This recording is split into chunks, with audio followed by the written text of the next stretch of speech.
Good evening, one and all. It is Wednesday, it's update day, and it is time for us to jump into some more good old Warframe. Welcome in, everyone. Hope you're doing well where you are around the world today. Oh, yes, indeed. It is a patch day, and that means a VORUNA Prime has been added into the game. And that will indeed be our focus today. And hello, Athlia! It is indeed a long time no see. Hope you're doing well. I mean, see you time to time up and around the clan, but otherwise, hope you're doing well. And Plasma Storm, thank you very much for resubscribing there, up onto 6 months in a row. You got that lovely golden badge next to your name now. Cheers indeed for continuing the support here.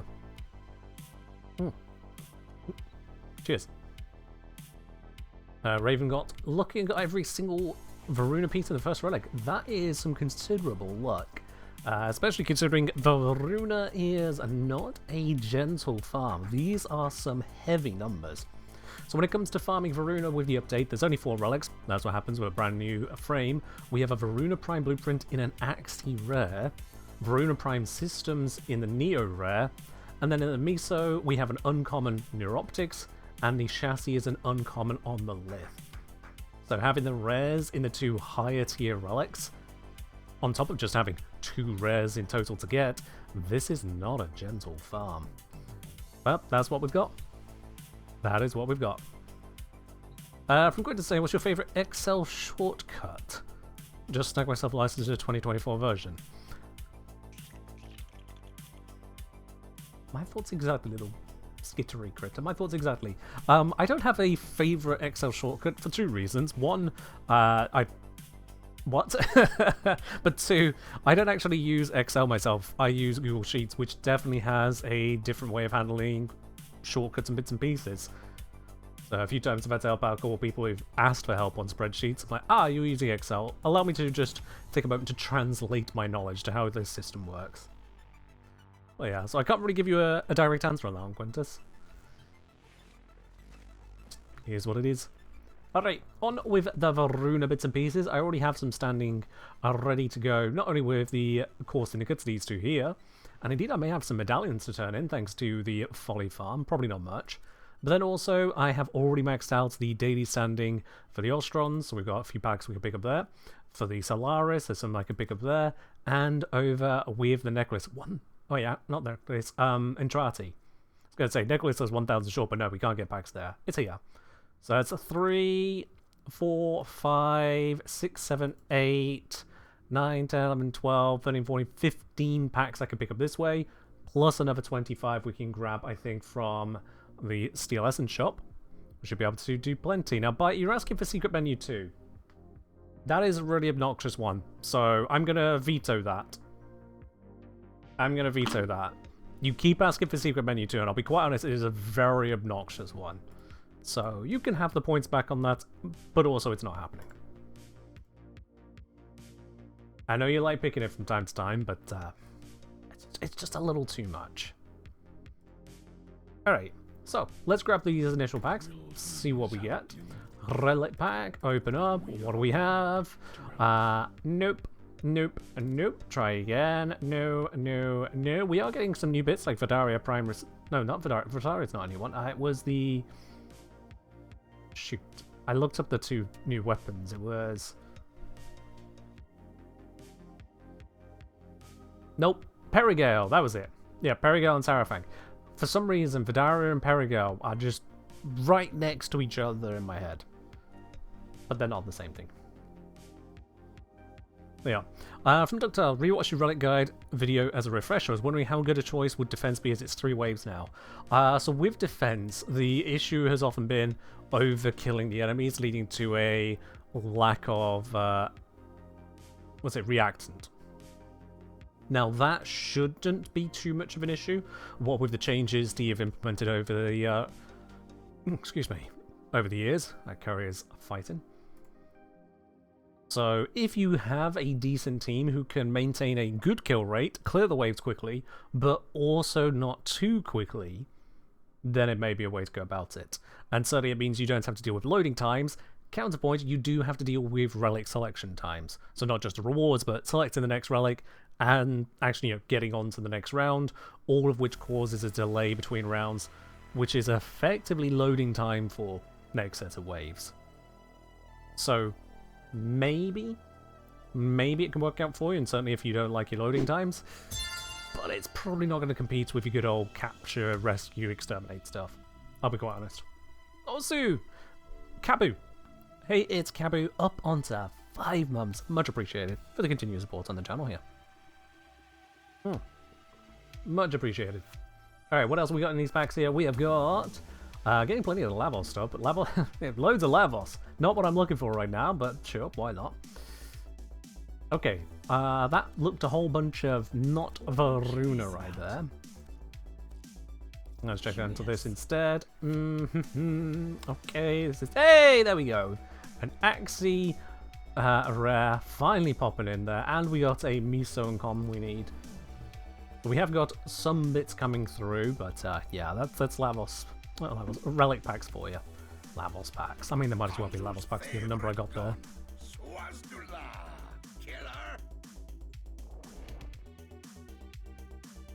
Let's pop down to the open world syndicates, grab some packs with them. Just teleport over to the mining guy, it's just faster that way. Browse wares, relic packs, there we go. Bop, bop, bop. Oop, got another VORUNA Prime Axie, that is good, very, very good. Just because farming Axies takes so much longer than the others. Even with as good as Disruption is, it still takes that much longer.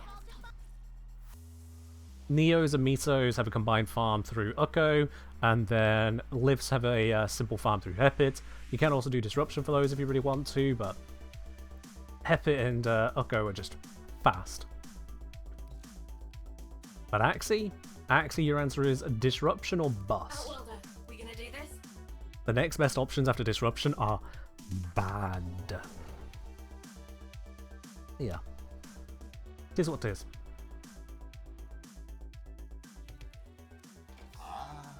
Alright, browse wares, relic pack, grab 2, that's all we can get here. VORUNA Prime Systems on the Neo, very nice to see. And a dud, that's fine. We still got one thing out of it, which not bad to say there's only 2 packs.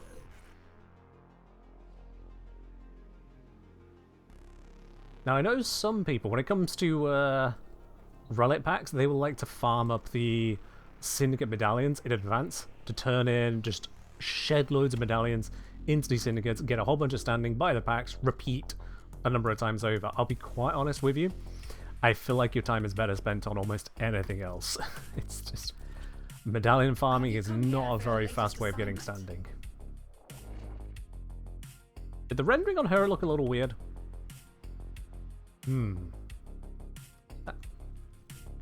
Something looked odd there. Right, browse wares, relic packs, 3 more here. Nope, yes. Aya, oh dear. And hey, another Neo for the systems. Very, very good. So it looks like we had 2 of each of the rares there. That is very, very nice. Drop ourselves down. You got 3 iron and 1 relic pack. Yeah, that will happen from time to time. So, just from the syndicate stuff there, we've got 4 of the Misos, 2 of the Axies, 2 of the Neos, none of the Lifts so far, which is actually kind of weird, but random is as random does. Let's now go for the absolute doozy. This is the big one for all the marbles. Let's head on over to Teshin.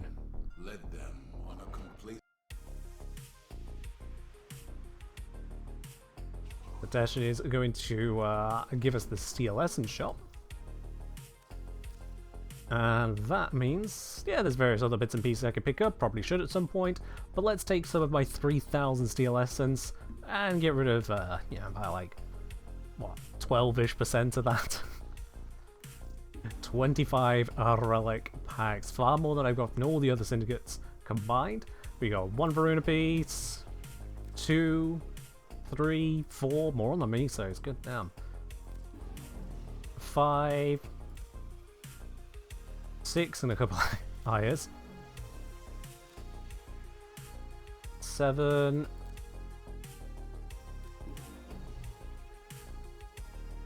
8.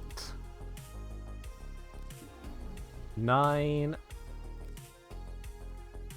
10, Netherite, 11, 12. Oop, seem alright. 13, 14, 14 VORUNA relics there. Which, out of 25 packs, not too shabby. Not too shabby.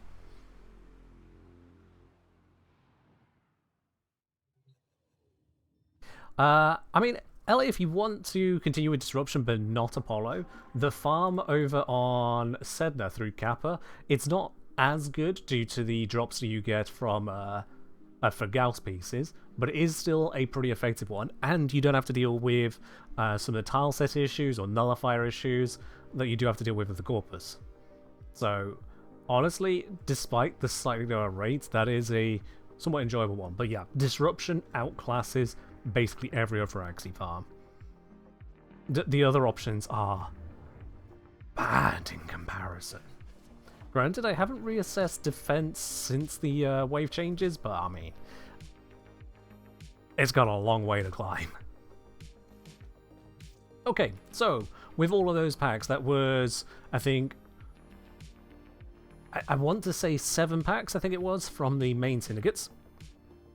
And then from the open world syndicates, there was another, I think, 4, 3, and 2, so that's what, 9 packs? Yeah. That was 17 packs, and then 25 from Teshin, so it's 42 packs in total. That is a lot of the misos picked up, so that shouldn't be a problem. A nice healthy number of these as well. Lifts are a little bit on the shy side, but that shouldn't be too much of an issue. Lifts are the easiest to farm as well, so very, very manageable. This is a good spread all told. This is a pretty good spread, especially we got 13 of these, but 9 here, and these come half the rate, because they just take up first slots, these take up second and third slot. So yeah, that's actually been a pretty lucky draw all told. I'm quite happy with that. So now, we need to make good on it, and if you would like to join in on that, if you'd like to take a slice of some streamer luck, send me a message in game, the Kengineer. I'll bring you on into the squad. LU was ready for that. Let's get us going on that, shall we?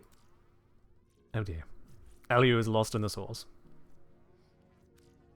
We're going to start with the VORUNA Axie, simply because it's going to be the rarest piece. Might as well get started onto it nice and quickly. I already have a whole bunch of Void Traces ready to go. Minashinu can do one. Alright. Fingers crossed it's the one we need. Kapu, I do already have a couple videos out on VORUNA. I intend to do another one as well. I've been updating builds, doing some testing with normal VORUNA.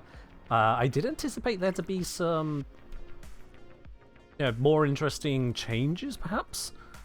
But it turns out that not only were there basically no patch notes for VORUNA herself in terms of her kit, with the Prime release, if I understand correctly, the movement on all 4s only applies to the Prime, which I didn't see coming. But there we are. They're making that one a Prime suit exclusive. At least for now. There, Chaos Kitty Cat. Alright, we have our squad. It's Athlia, Minashinu, and LU. Let's take on our first of these fishers. Let's see, we've got an Axie defense going, we've got an Axie hive. Not particularly overjoyed with the options there. I mean, hive is plenty doable. There is an Axie sabotage on Steel Path. There's an Axie exterminate. Oh, there we are. Axie exterminate is just beautiful. We can't complain of that one. Let's just swap this over to some more reliable weaponry. There we are. Okay, so V14 on the Radiant, of course. Yeah. Rep compared to Titania Prime's exclusive floating. I'll be honest, I had never really paid much attention to normal Titania. Just kind of weighing on that.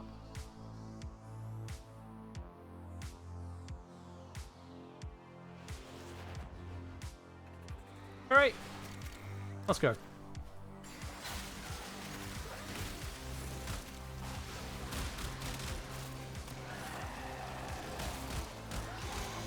But we'll say for Titania, we're talking a comparison of an idle movement option, which, considering Titania is really known for using a 4, is very much a background detail. Versus for VORUNA, it is a core part of her kit, is her 4. It's literally her ultimate ability. And now there is a distinction in how that ultimate ability appears to handle. It is an appearance thing, but it's an appearance of handling.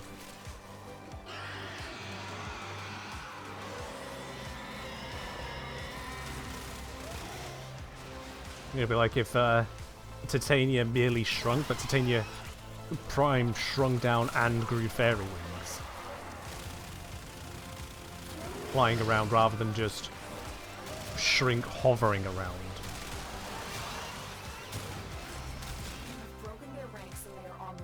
Yeah, it's only a design decision. Ah, it is what it is.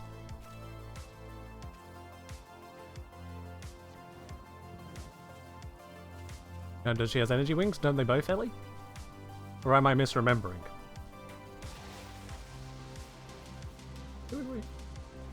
Hell you. Alright, first run. Darn. Man. So the rare Axie Relic, rare part needed on the Axie Relic, also includes a Former on a Silver Slot and a Lex Prime Barrel. This is a rough relic. This is a really rough relic.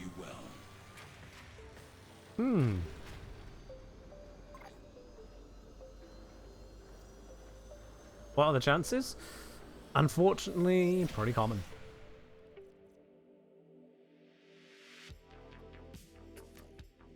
Alright, then that does mean that Minor Shinu does not have the relic needed to continue with that one there.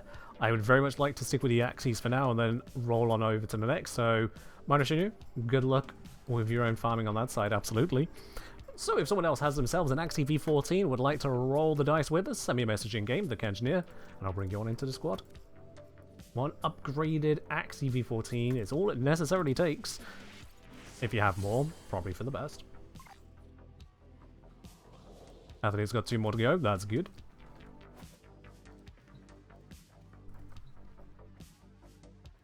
Elliot say it's 65% or so for no gold and 4 rads. I mean, let's just grab the calc and run the number for certain. So it's 10% of getting the item, which means 90% of not getting it. 90% of the 4 is 65.61%. Yeah. It's pretty much a 1 in 3 chance of getting gold from a rad share.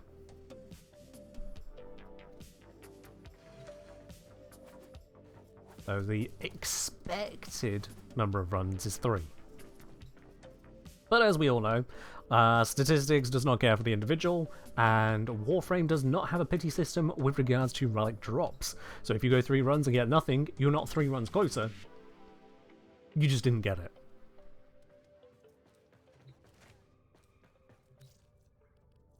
But yeah, let's have a look at those relics again real quick.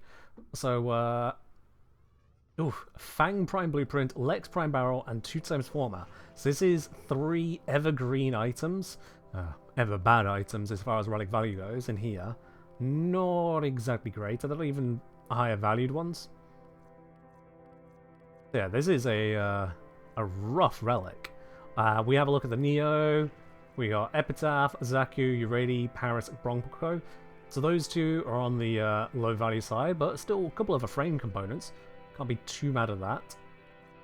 For the Miso, Bronco, Bratton, and then into 4 nicer items.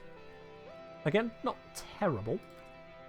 And in the Lith, Daiku Vidaria, Paris, Former, VORUNA, Nautilus. So again, 2 duff items, but that actually being 3?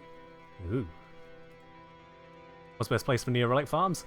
If you're happy to just speedrun through repeated missions and don't worry about your loading times, head on over to Ukko in the Void. You get both Neo and Miso relics, but because it's so fast, you'll gather plenty of Neos. If you want something that doesn't have loads of loading, go to on Uranus, do the Disruption. That'll do you good there. Again, we've got 1 more space for someone to join in. If you got the Axie V14 Radiant, If no one's got that there, I will just open it up to recruitment chat. We'll easily find someone. Do I think VORUNA Prime's worth 1 to 2 Umbral Former for a practical build? Well, I mean, in terms of the Umbral Former, the main thing it's going to get you is Umbral Intensify. Because Umbral Vitality, you don't really need that much health on her. You just don't. There's other better ways of going for the health. And likewise, when it comes to armor, there are much better ways of getting the armor than through that. Can I see the VORUNA Prime stats in here? Do I need to type that as a thing? Alright. Can I see just like...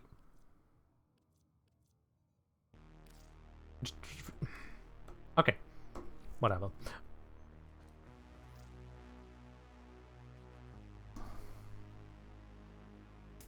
If I do that, can I get the stats? Here we go, okay. Yeah, 265 armor. That's not a lot to work with for modding. That is not a lot to work with for modding. So, honestly, she's not that great for the Umbral set. If you want to go for one Umbral Former to make it much easier to put on Umbral Intensify, absolutely. And if you've got any build that doesn't need Umbral Intensify, then instead you can slap in Umbral Vitality as a hefty chunk of health, rather than, say, normal Vitality. But yeah, overall, she doesn't really want to go for your classic Umbral setup. Full Umbral is very hard to justify. Even double Umbral is hard to justify on a lot of frames. Now, she can be a health tank. Do not be completely waylaid on that. She can be a health tank because she generates health orbs out the wazoo, thanks to Lycat's Hunt. And then health orbs can lean into health conversion, can lean into Arcane Blessing. The two together, you've got a lot of health, a lot of armor. They are.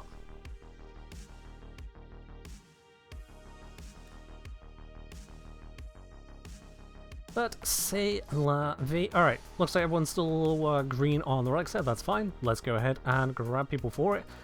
Change up the filter. We're on V14.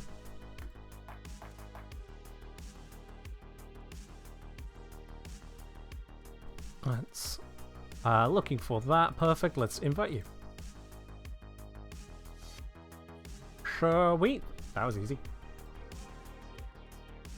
Shows how recent this update is. That was very, very easy. Do we still have our exterminate? Yep, there it is. V14 radianted. And let's launch it.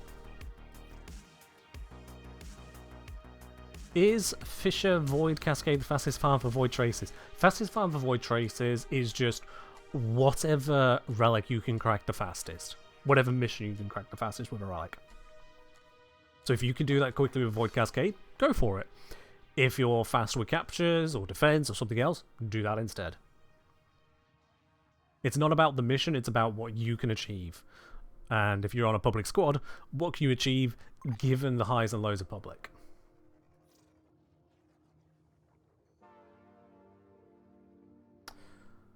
Alright. Nope, I'm just not even communicating that one. They did say rad, didn't they? Yeah, they said rad. It's very simple. It's very simple, guys. Don't advertise you're going to do Radiant if you can't do Radiant. Everyone else is putting in the effort. Everyone else has already got the resources. Don't be the person that goes, oh, actually, can I get a discount to just bring less? Go run another relic, get your Void Traces, come back to recruitment chat. Alright, I think I sent the invite to you. Oh, it failed to go through. Try again. There we go.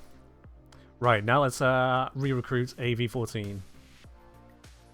And looking for Radshare. Yep, invite. Hopefully I'm fast enough to there to grab Chockill.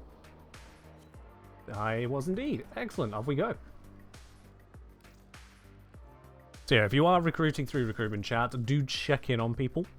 See the relics they land, because you don't want someone leeching off of you here.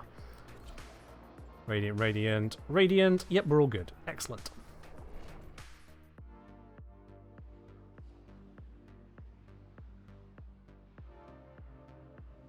Let's see if we can get lucky with this run.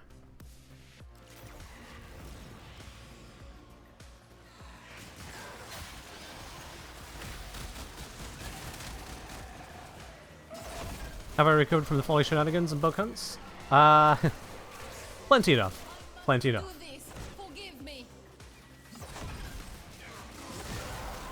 We have a whisper in the squad. Has been cracked open. Finish your mission to find out what's inside. Damn, how am I supposed to charge up my gun if everything dies too quick? I'm still detecting a lot. I have like no incarnate charge.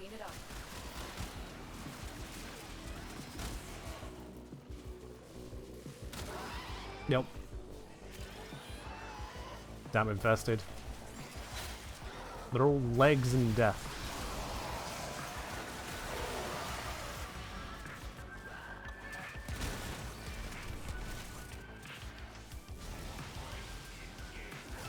I'll just use a Zorus, damn it.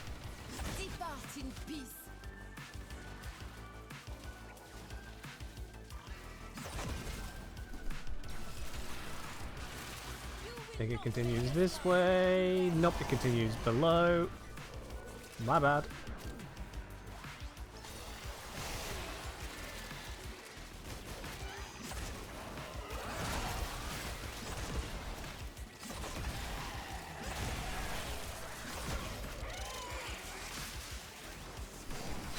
There we go. Add gas to this. That'll give extra AoE, and everything's dead. I think I just hit a 12 mil damage hit there with the Zorus with a gas proc. So anything that was remotely close to that is dead.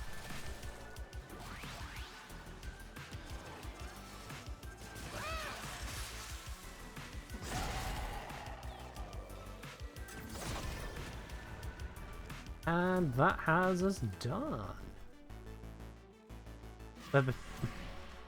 God damn it. It's like right there. I have to grab that one. That's not even 100 meters away. You just have to grab it. Fairly certain that was an LU mark, so thank you, LU.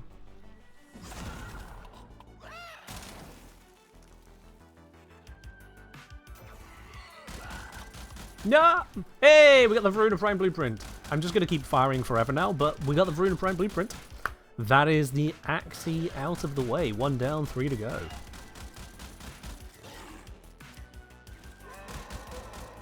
That firing bug is mildly annoying. There we are. The Kengineer! Oh my god! Wait, are they here? Kengineer. Here's Doom Guy. Huzzah indeed, Athlia. Huzzah indeed. We got a sculpture. We got a VORUNA Prime Blueprint. What more could we ask for, really? Okay. Well, that is that a one. GG enter the squad. Our rando will probably drop out momentarily.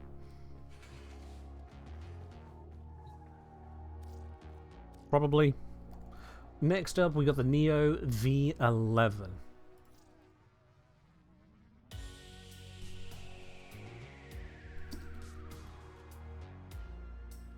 Neo V11 round next. Aliu's got 2. Excellent. Rando has indeed left. They figured it out. Athlete's got 2. Wonderful. We've got 1 space available then. If anyone else would like to join in, we need the Neo. Did I just say V11? Yeah, Neo V11 Radiant next. I'll give you any other moment. First come, first serve on that. Send me a message in game. That is the Engineer. That'll bring you into the squad. Otherwise, we'll find another rando through recruitment chat. As you can see, there are a lot of people going for this kind of stuff at the moment. So if you yourself want to farm it up later on, as long as it's not too much later, set your filter to the relic you're doing and either send a message yourself to add to it or just wait for someone to post an advert. I prefer to give the opportunity to you lot here on stream first, but otherwise I'm still going to fill up the squad one way or another.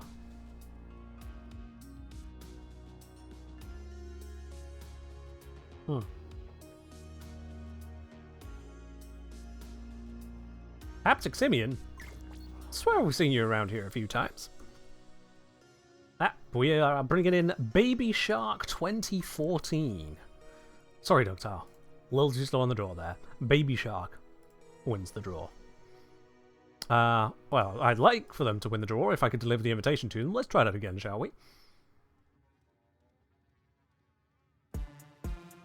I was wondering how long that would take.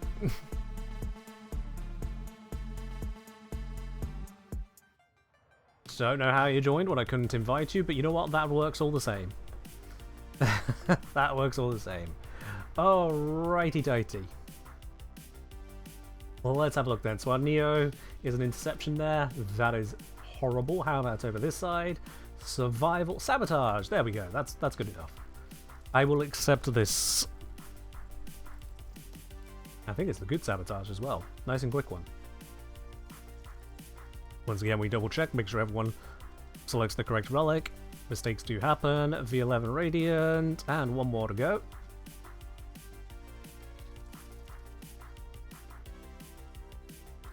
Yes! Splendid! Let's go get this loot. Hey, you know what? Prediction. Do we get it first time? Simple yes or no. Let's give y'all a single minute on that. Prediction is up in the chat there. Make your prediction. Use those channel points. Do the lovely as you dare see fit. Will we get it first time? You're gonna have to be quick because this mission is quicker.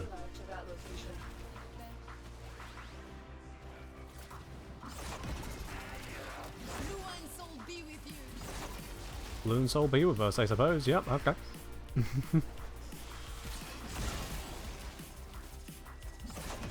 We just kind of need to bomb our way through, blow up everything on our path, and then take out the reactor. Couldn't be easier.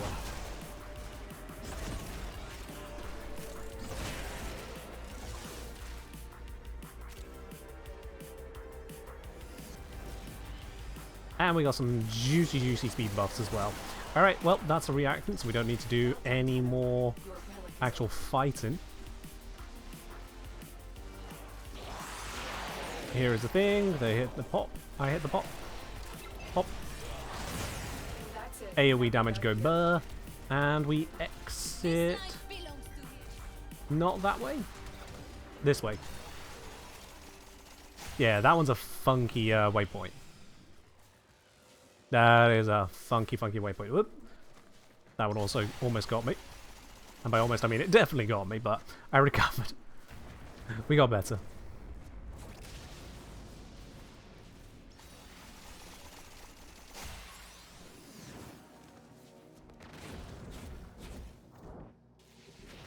Ta-da! You just noticed Varuna's double rare, double uncommon? Yeah. Double rare, double uncommon, and the double rares are Axie Neo. Like, ooh. That is a toughie. Also, resource booster. I think it's a resource drop chance booster. Stretched on the that axis. Fun fact.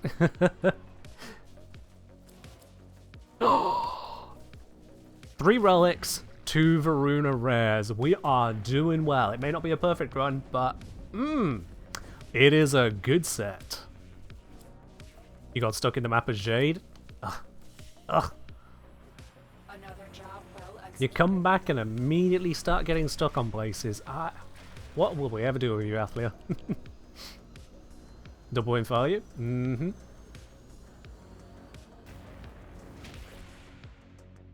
Postcard is slipping away. Yeah, speaking of, did I actually announce that? Let's choose the outcome. Did we get it first time? Yes, indeed. So yeah, I don't think I ever actually re-announced that. Let me just re-enable that because, good news, the new postcards are back in stock. Blimey, okay, instant. Crescendo Fury has redeemed a postcard. So let me just go grab the new pile.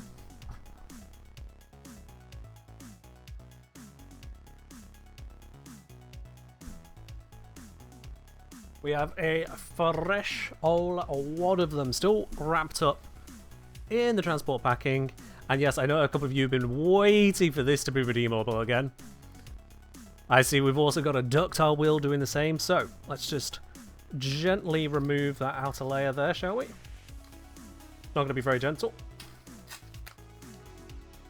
There we go. So yes, indeed, the postcards are back in stock. Got a whole fresh new batch ready to go. And so for you two there, who've just redeemed yours, I'll be contacting you after stream, and we'll get your details, see where in the world I'm sending those. Yes, the postcards are back. I was going to say for VIP first. Yeah, that's fair enough. Absolutely fair enough on that. Alrighty. I'm just going to quickly send a couple Twitch messages then, so we don't lose this. Please.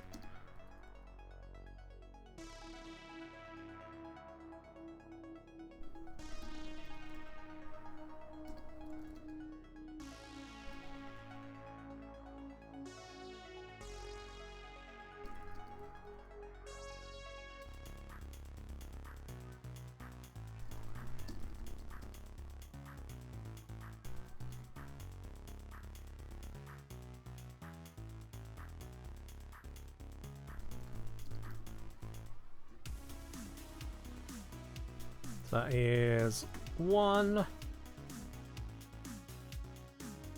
That is 2. There we go then. Alrighty. Now, there has been some request in the not too distant past. There has been some requests for postcards to be available by other means, because I've only made them available previously either as a channel point redemption or through the quest to conquer cancer. So I would like your opinions on that. Would you want the postcards to be available another way? Such as, for example, as simple as just buying it as merch. Is there actually a demand for that, or is that a couple people wishing they could have it sooner somehow? I don't know. So y'all let me know. Whilst we have that thought, let's see what the next VORUNA relic is to rip apart. It is the Miso D8. Miso D8. Right then. Now, because it is an uncommon, it is still best to go to Radiant, get the maximum value out of it. So, let's go with that there. We are just as likely to get a Uranium Prime blueprint, but we'll hope for VORUNA Neuroptics instead. So, Miso D8. Link that for everyone else just to make that nice and easy. Fingers crossed we can get it done. I think I've ended up slightly further away from my mic. Yeah, there we are. Cool.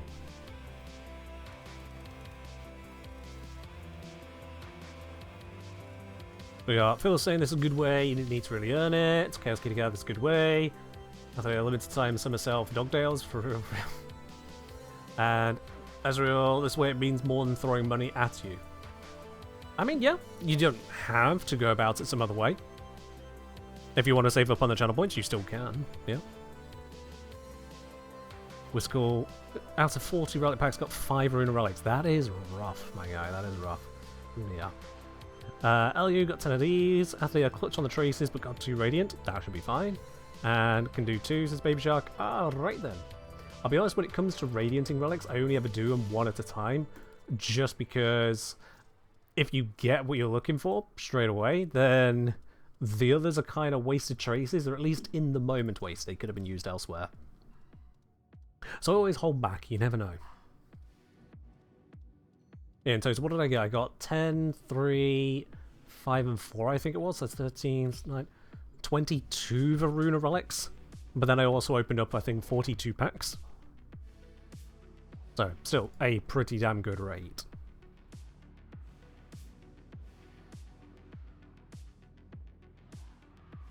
I think VORUNA relics account for 1 in 7 of the relic pack relics, but then there's also Aya that takes up a not insignificant proportion of the drops as well.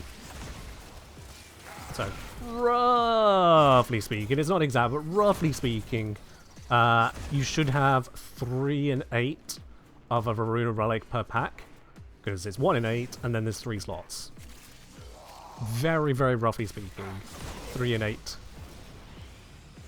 So if you open up 80 packs, you can expect typically 30 VORUNA relics. But that's typical. That's merely typical. We all know that's not how Warframe works. Some people get lucky, some people do not get lucky. Congratulations, Tyler.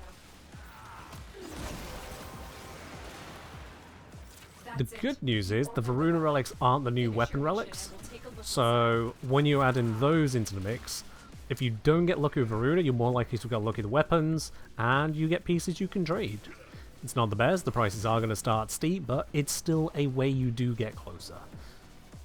It's not an absolute nothing.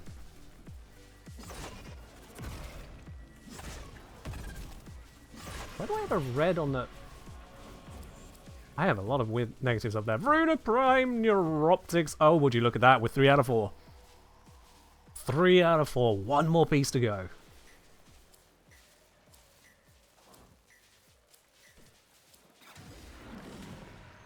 With 4 missions in, 3 pieces done. This is looking good. All of those Miso relics, and I used one of them. We'll take it.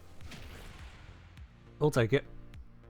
I consider this just rewards for putting in the effort to make sure I have both the traces and the standing and relic packs, whatnot, ready to go for the update. So, final step then.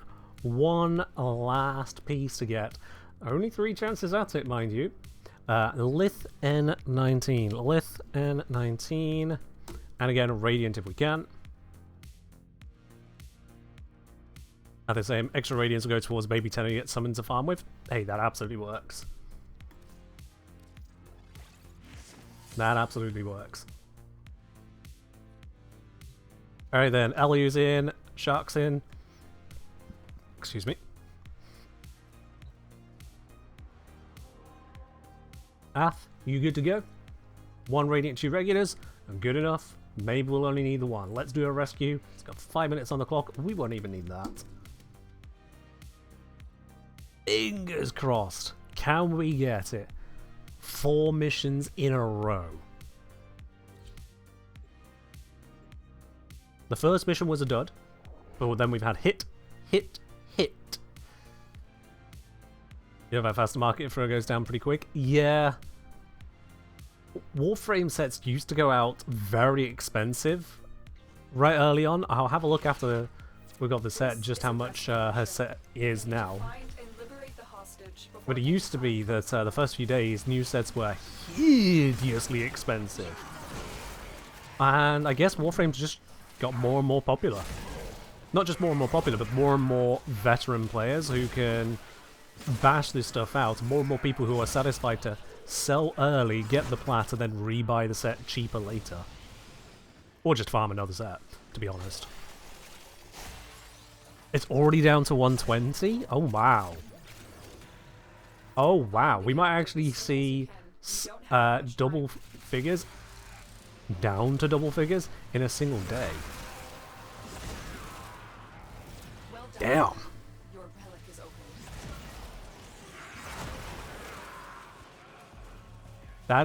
That is quick.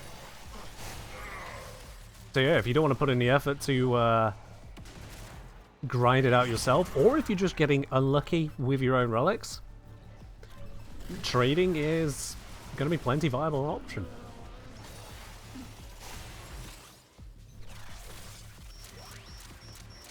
Thank the stars, not a minute too soon. Let's get out of here.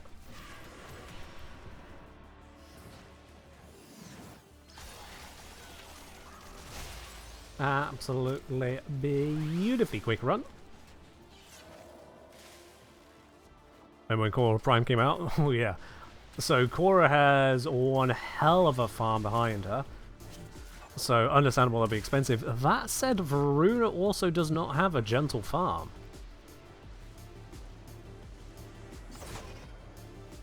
But I do feel like the farming world has really changed. It really has. There it is! There it is! 4 missions in a row! 4 missions in a row. We will absolutely take that. In terms of the chances there, because we're hitting Radiance, it's a, I believe, 20% drop rate. So 80% to not get it. Each run, we only had a 41% chance of not getting those last 2 pieces. So 59% hit rate. We hit it twice in a row, back to back. Love that. Oh, yes. Alright, well. GG's. Athlia, Aliu, Baby Shark. Enjoy your many VORUNA pieces, and it is indeed many. GG's all around on that. Let's drop our squad. Alrighty, so VORUNA Prime. Now the build costs are not going to be anything concerning whatsoever. 550 on the Cryotic, 2 on the Nitane Extract, 2 on the Tellurium. Yeah, it's all very standard fare. Even the Oracle cells, only 5 of them. And I've already got the Argon Crystals. I'm not entirely sure how I already have the Argon Crystals, but I already have the Argon Crystals. So, bam, bam, bam. There we go. She building. Now, whilst the Prime builds, we can take this opportunity to revisit the original. Also, I suppose I need to update the stream title now, because that was very fast. Get farmed. Now, build. Revisit. Yep. Let's just update the goal to that effect. It is to update the VORUNA builds. Prime set is already cooking. Bam! Nice and easy. Not even halfway through the stream is crazy. It is actually, considering the rarity of the bits we had there. This is exactly why DE limited how many relic packs you can get with Steel Essence. Because you look at that there. You look at how we absolutely blitzed through that. Now, yeah, sure, we got lucky. But even with average luck, I had enough relics. You see how many more relics I've got left there. Even with average luck, I had enough relics. So, they kind of need to limit the packs there, otherwise people just obliterate the farm forage straight up. Not just for themselves, but also for sets to trade out. Yeah. Nuclear Pork Chop saying, wouldn't it be worth rushing out so you can roll out VORUNA Prime content on day 1? So we're already close towards the end of my working day. It's stream time right now, and stream doesn't translate into video content for me. That's not the way I do it. I know it's not very efficient. I am an idiot as a content creator for doing things like that. But I've been there, done that. The quality is so much worse. And then the aspects that go into translating stream content to main channel content doesn't actually make it any much faster neither. So the better option for me there is to honestly just leave the parts running for now. We've got VORUNA herself, who is already heavily invested. There's going to be a little bit of stat changes that I can cover on its own. They never make or break a build, never. And, what was it? Add another point to that. Yeah, once the component pieces are done, that's only 12 hours, I can rush the main blueprint tomorrow morning. And then bam, done. What we just did was only 1 in 625.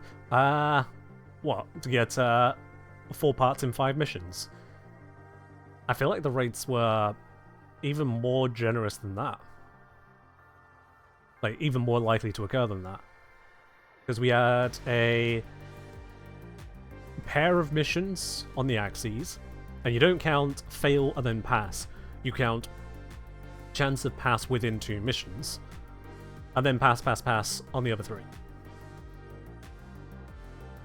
And if you want to be really crazy about the combinatrix of it, you could also dictate the question as to what's the chance of getting a full set within any 5 missions necessary.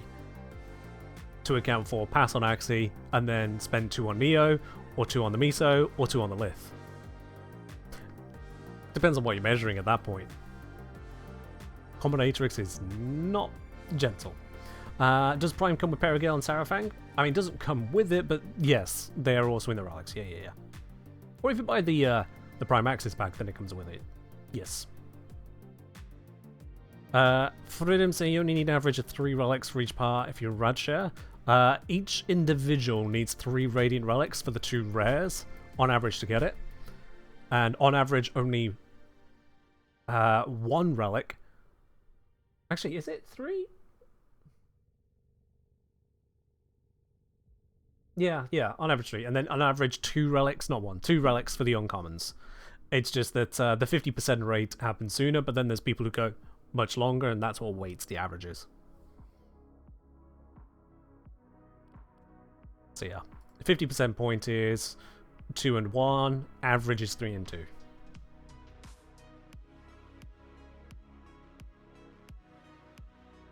From Nuclear Pork Chop, fair enough, I guess we won't be seeing insane new VORUNA Prime build breaks Warframe from you anytime soon. I intend to have a VORUNA video out, absolutely.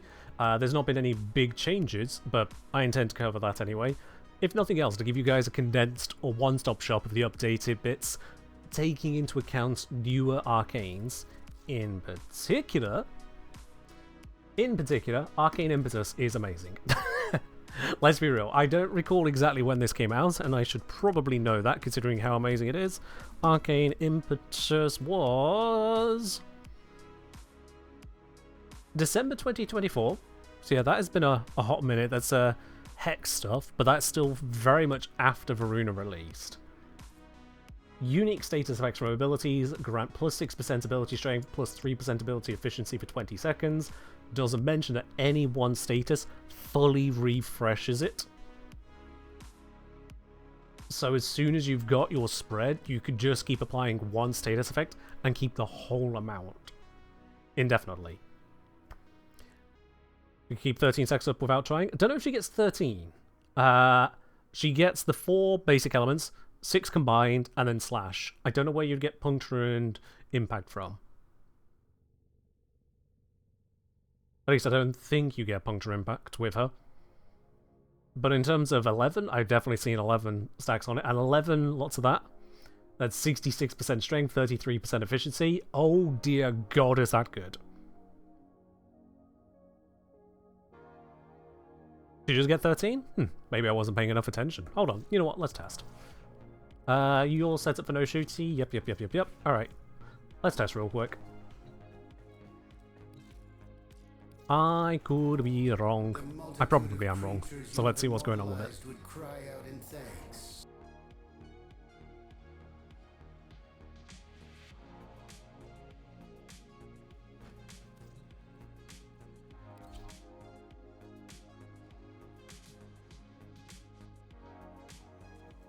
Settle saying there was a change that makes the 1 buffs add 100% crit and status rather than set to 100% if lower. Did that actually happen? I'll test one thing at a time. One thing at a time. But did it? Okay, so not caring about anything else right now. Let's just make sure we got enough energy for quick test purposes. Right.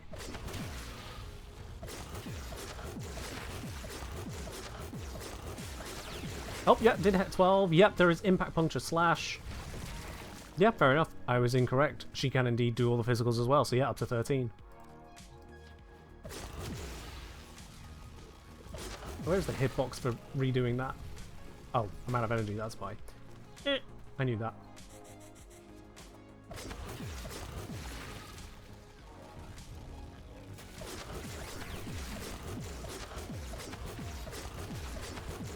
What status effect is refusing to land? I'm still only on 12.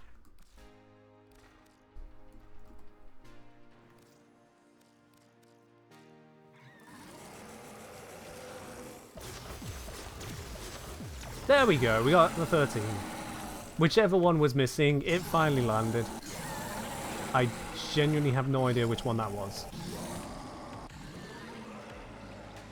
Last counts but also disappears. I don't care if it counts and disappears. I care more that I was on 12 for the longest time.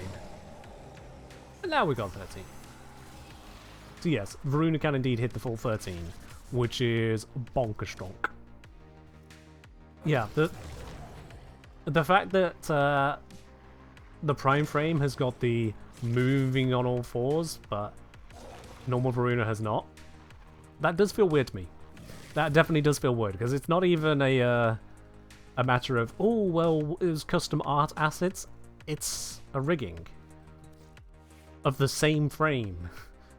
It's just rigging. But it helps him sell the Prime, so I can see that reason is probably a strong one. Same as Titania? No, it's not really the same as Titania. That's the thing. It's not really the same. So yeah, you've got Titania Prime, hovers. Cool.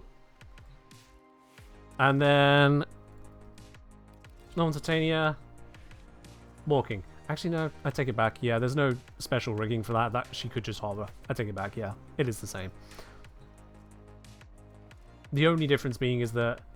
oh, sorry, ability not unlocked, because I never ranked this one up. It's just there for some reason. The only difference being is that Titania spends most of her time like this anyway, and so it doesn't actually matter. But for VORUNA, it's using her ability that shows a discrepancy, so it stands out a lot more to me. That's my take on it. Okay.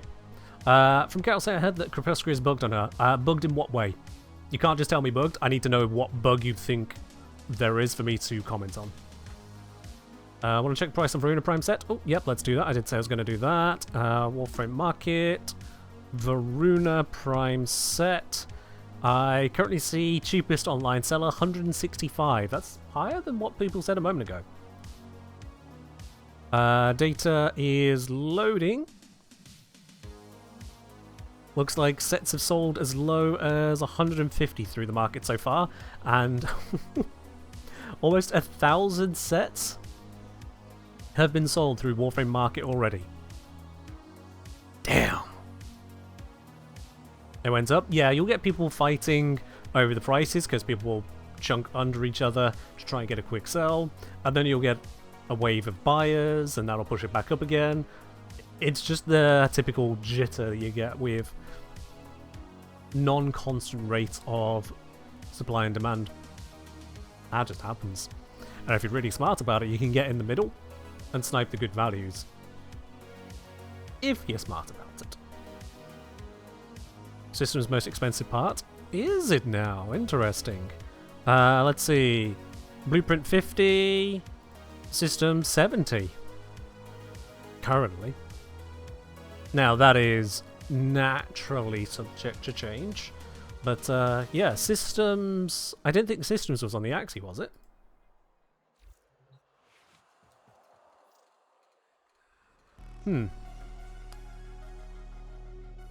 Interesting.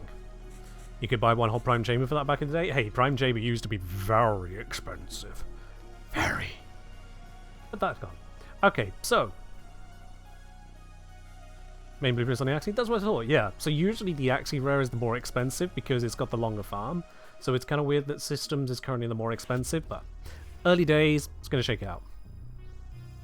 It's all going to shake out. Right, so there was a claim that this applies its crit and status correctly, rather than whatever it was. But let's have a look. VORUNA, patch history. I just Control F crit.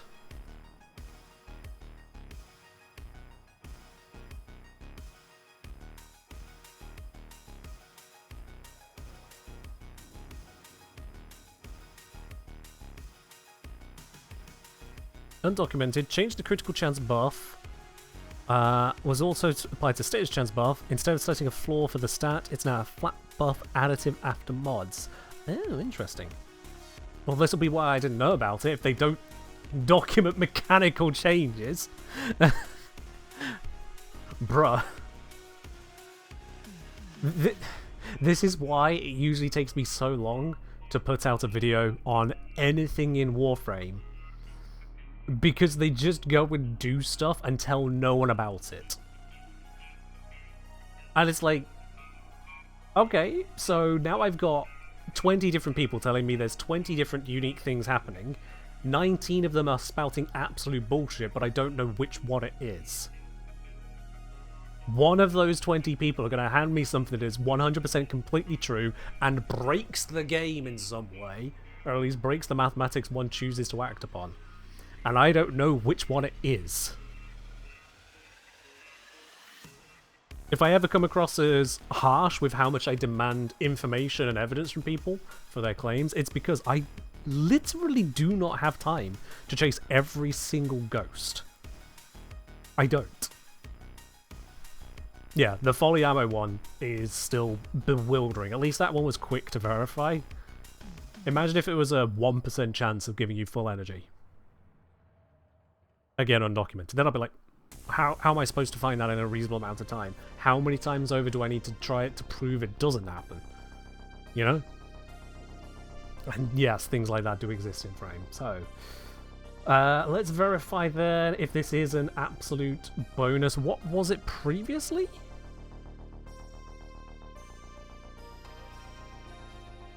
Originally, wasn't it a... I can't remember what it was originally. Hold on, I'm going to bring up the script from my old video. This is the fastest way I can verify what it was before, because my god did I write a guide and a half on it. 34 minutes long. So if I go into the subtitles on it, Control F critical, and then I just step through. Is that going to work? Yes.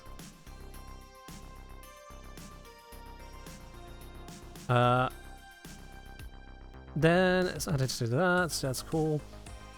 While melee buffs are active, all melee attacks are guaranteed critical hits. If your critical chance is already over 100%, then this has no benefit to you, just like the status chance buff.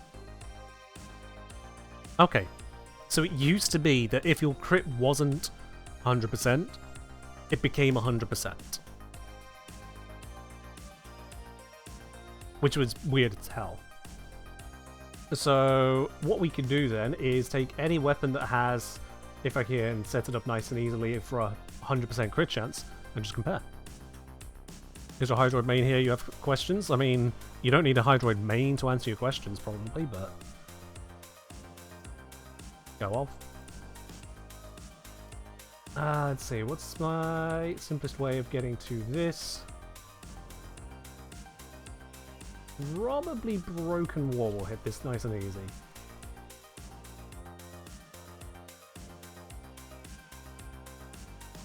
Oh yes, Melody does. It's more than a few times I will open up my videos, go into the subtitles for them and just Control F for what I'm looking for, because I know then I'm getting the information I personally researched and shared. I'll be honest, I'm almost tempted to start just uploading the entire transcripts to Patreon for just everyone's use case in that way as well. But I'd still rather you watch the video. Some things go on screen with it that get missed in transcript, and I don't intend to refactor transcripts into a blog format. Oh, this shows how little I use Broken War. It's got stat stick builds on here. Oh boy. Let's just take... Oh, look at empty slot. Perfect. So if I go that, that's what I need to do. That's perfect.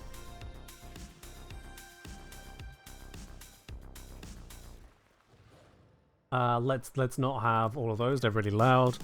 Just one good old Exo Gokstad. Never go wrong with them. Alright, so let's verify without the buff first, so this is going to do what I expect it to do. Primarily basic little yellow hits.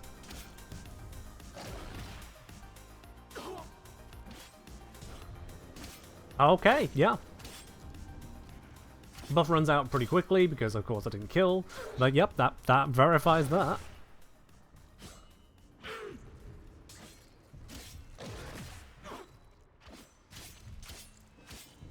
Yep, even Zora red. As expected. Oh boy. Cal say looking for updated resources on flexible slots, synergies, survivability options, because it's surprisingly hard to find stuff newer than Jade Shadows for Hydroid and Atlas specifically.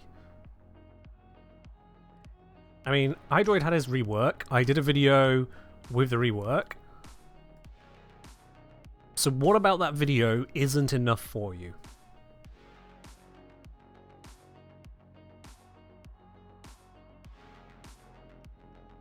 That's really what it comes down to.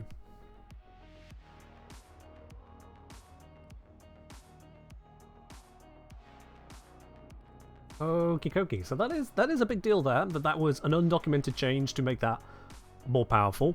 In fact, I'm going to pop that into a notepad because I'm going to need that. That might slip out my brain again if I'm not careful. So, VORUNA info. Shroud of Dinar is now a flat. Is now absolute.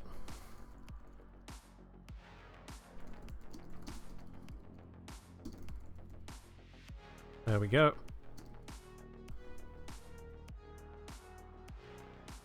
We love undocumented changes.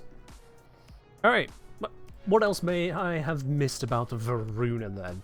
After my ungodly amount of research into her originally, finding out all the weird quirks and deets and beats.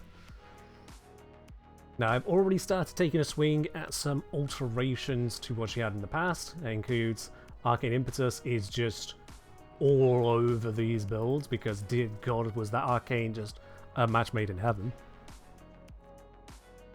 Which would be a tweet Pablo said one time. Ugh. Ephemeral things like tweets, dev shorts, YouTube shorts, that kind of thing is absolutely no way for a game dev to be putting out information as far as I'm concerned. Like advertising for previews even, maybe, sure, although dev short previews is a little painful. But certainly mechanical things, that needs to be in patch notes. That needs to be in formal documentation. And definitely not buried into a Discord. The number of game devs that hide entire mechanical discussions in Discord chats. You have websites! Official websites! Use them! Saboteur, for her invisibility, for VORUNA's invisibility, really have to question with Arcane Crepuscular, like, does the 30 strength work with a 4 whilst a 1 is active? It does not. No, it doesn't work. I already tried that with normal VORUNA, and there's nothing in the patch note to say that changed. Why should be undocumented? But as far as I'm concerned, I already tried it. She does indeed become visible whilst in the lunge. And because of that lunge being the entire attack, no bonus. Excuse me. So if I take this here, what's all of my variable effects? It is just impetus, that's good. Okay, good. So let's take that off there for a moment. So yeah, if we get us a Exogoxad officer, why not? Oh, I already had one. Oh, it's nearly dead. Whatever, who cares? Right, so if I just take a single swing at this, let's set the damage numbers nice and big so we can easily see what happens here. We go, what them? 1493, but that was a critical. I'm going to let this run out. The 995 or 14 something. Let's go with 995 non-crit. Non-crit's more common. 995. We add in Arcane Crepuscular. If it triggers, that should be higher because strength-based.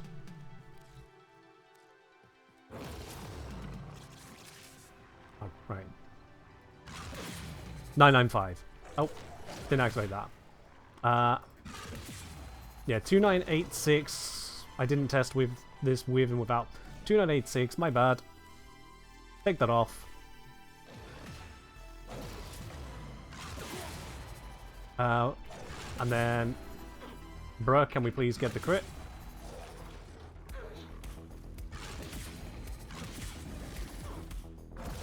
It's refusing to crit.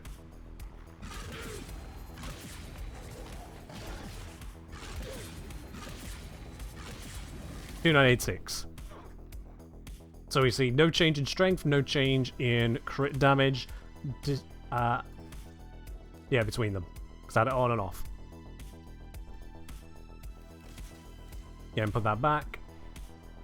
After first hit, looking for crit. First hit is to put the status on, because that's what we're testing with.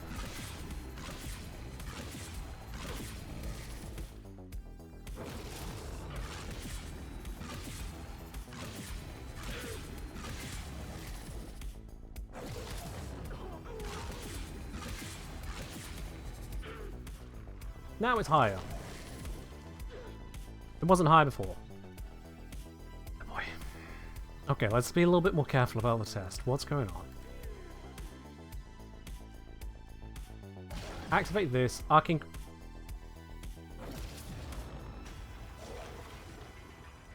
Is it casting order? 1145 3436.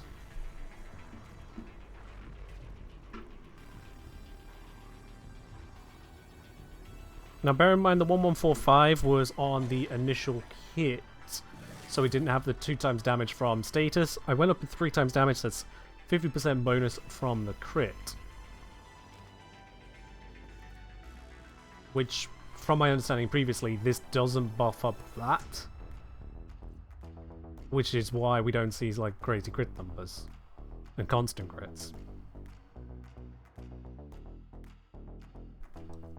So we hit 3436 after the 1145.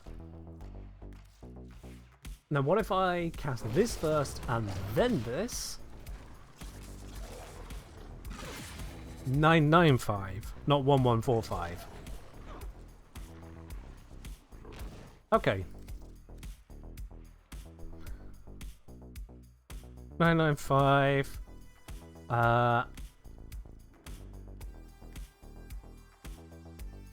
Yeah.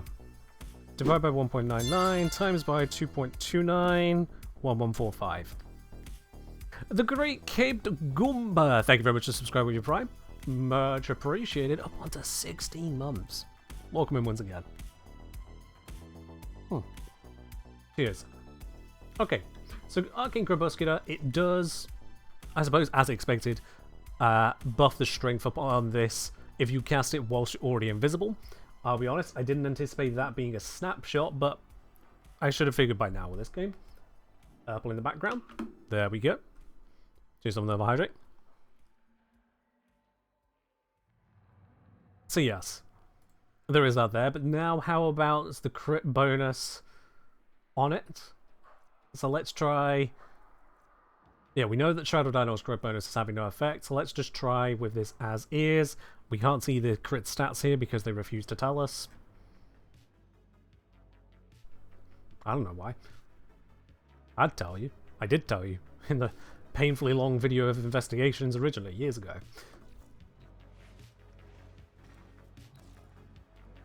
Yeah, knowing that this has some effect casting 1 then 4, we'll stick with that. Initial hit, 1145, no crit.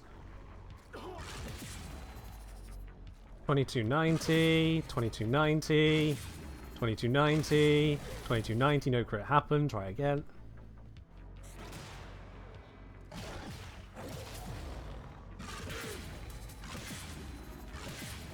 Three, 4, 3, 6. From 2290 is a 50% increase. 50% flat. Which already we know that means Crepuscular can't be effective, because if it were effective in that regard, we would have seen at least a 300% increase, not a 50% increase in damage. Because plus 3x. So Crepuscular was not giving us its benefit there. But then, as it's been said a few times in the chat, use an Invis Companion. So now let's add on that step. Let's go with... I think Irene is my stealth one. Yep, Huras. There we go. Hey.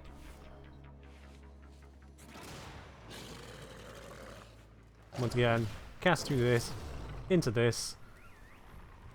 And now, because I've got the Invis, 2290, 2290, 3436. No change.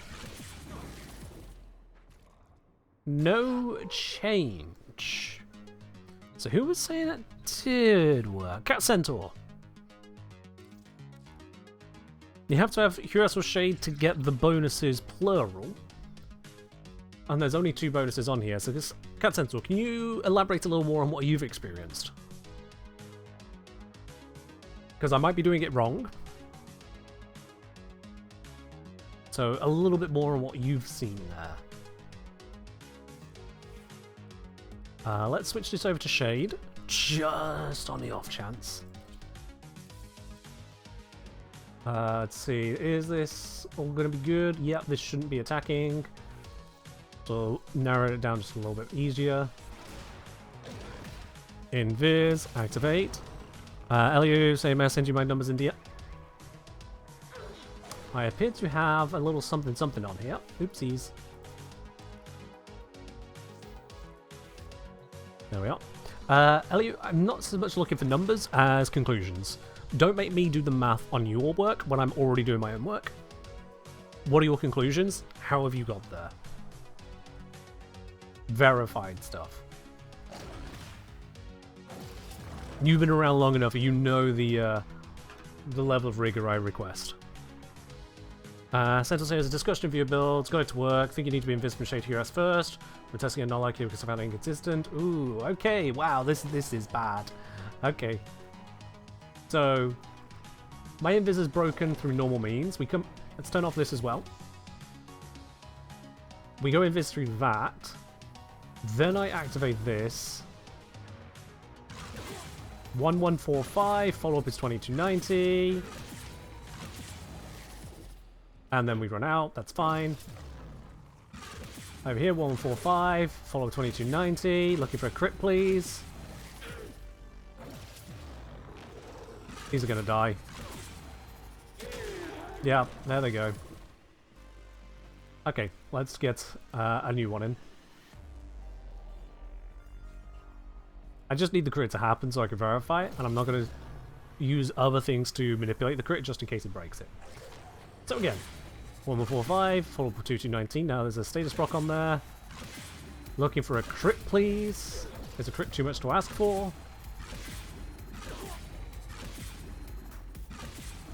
$10,306. Oh boy.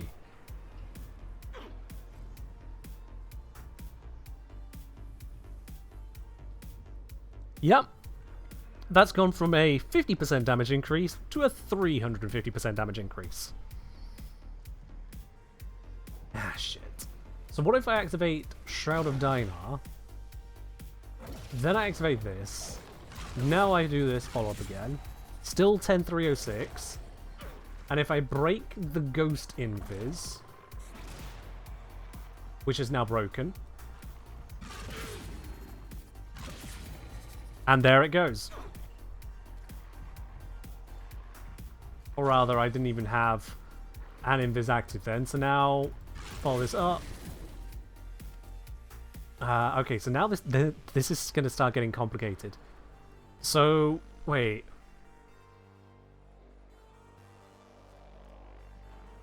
Maybe I did it wrong. What did I do on the first test where it didn't work? I activated this first, didn't I? Then I went in. They gave me the invis. Which means I didn't get the strength bonus. I think I just did it wrong, didn't I? Yeah, actually, on the first one, did I cast Shroud of Dinar?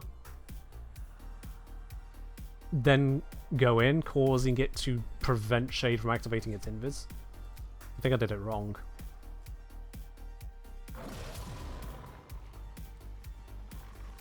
Let's go in. I'm giving Ghost. Yeah, crit bonus definitely applied there from Crepuscular.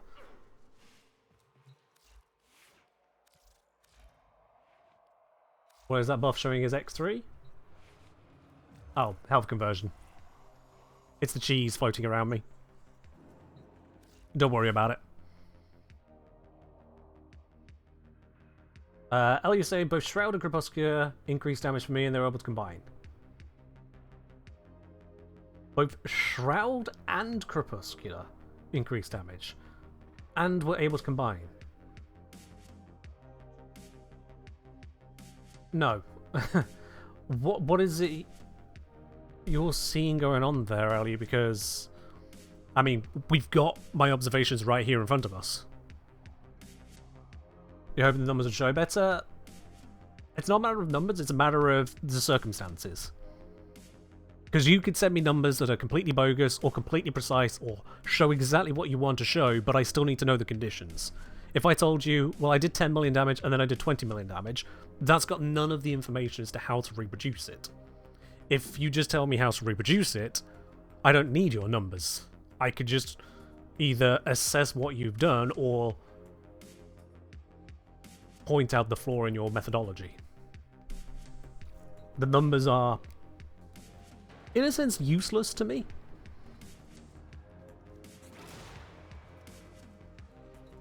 Just presence from each of two factors. Alright. Unfortunately, there's not a lot of work I can work on at the moment, then, yeah. Here's Dirty Badger. So, observation so far. Shroud of Dynar. The crit chance bonus still doesn't apply to the 4, as expected. The crit damage bonus doesn't apply to the 4, as expected. Status chance bonus, irrelevant because this already applies at slash as it is, so it doesn't apply to the 4. So this is only providing a form of invis. That invis breaks whilst we're in the lunge of Ulfrin's Descent, which means the Arcane Crepuscular cannot trigger usefully whilst doing Shroud of Dynar because the crit damage will be missed out on. The strength bonus can be snapshotted, but that's not exactly amazing. But if we get the invis from a companion rather than Shroud of Dynar, then it works.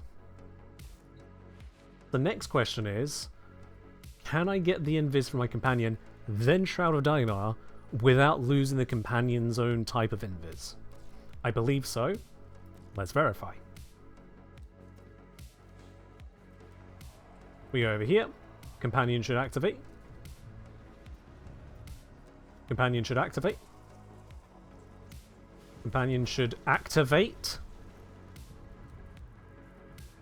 Simulacrums. They really hate it if you just try to figure things out.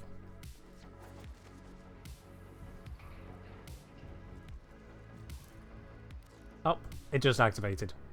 Oh shit. Okay, whatever. So we've got our ghost effect activated. Now we Shroud of Dynar. Into 4. Into dash. Looking for a crit. Big crit happened. So activating Shroud of Dynar did not lose me the effect from Shay. And if I move around like that, we see it goes onto the timer. I come back in range. It comes off of that timer again. So we are maintaining the invis from the companion. Our ability is not overriding it. It's not breaking it. This is good. This is very, very good. Because, yeah, with the way these work, so long as you've got an enemy within range, at least with no more than 3 seconds between gaps in that, you can just have permanent invis if you don't attack. And abilities like this do not count as attacking.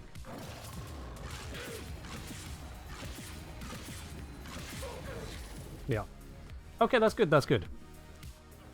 So we are seeing substantial value to be had there with Crepuscular. That is a big damn deal for the amount of power we can get out of this, because Ulfrin's Descent kind of needs the help.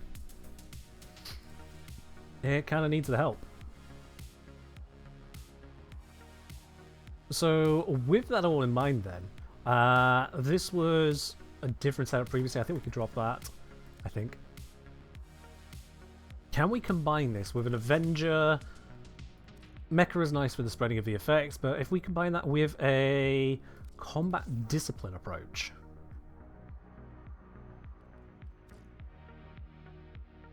I think we can take enough damage from this to trigger that, to gain the crits to go alongside the crit damage, which in total should give us that output.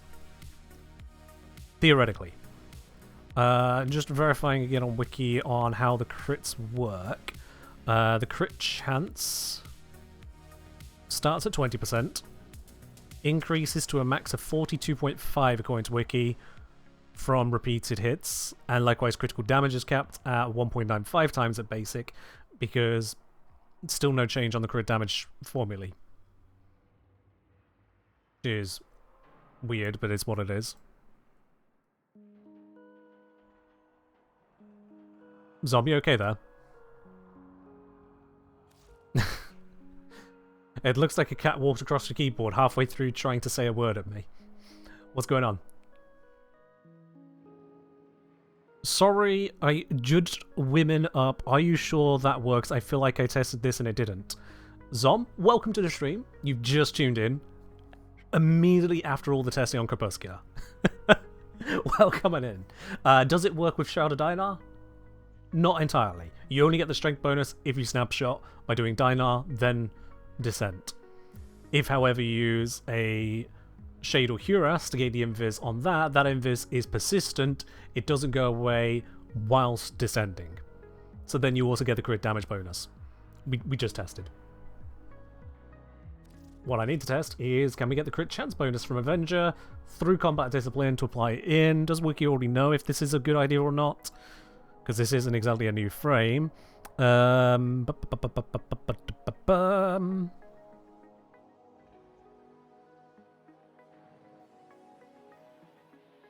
am seeing nothing that'll help me on this. Okay. This is fine. Alright. Let's find out then. So, was that an Ulfrin's Descent build? And if so, sorry, Ulfrin's Endurance build, and if so, that made my testing easier here. Yes, it was. Good, good, good, good, good. So let's switch over to a whole bunch of crappy little butchers.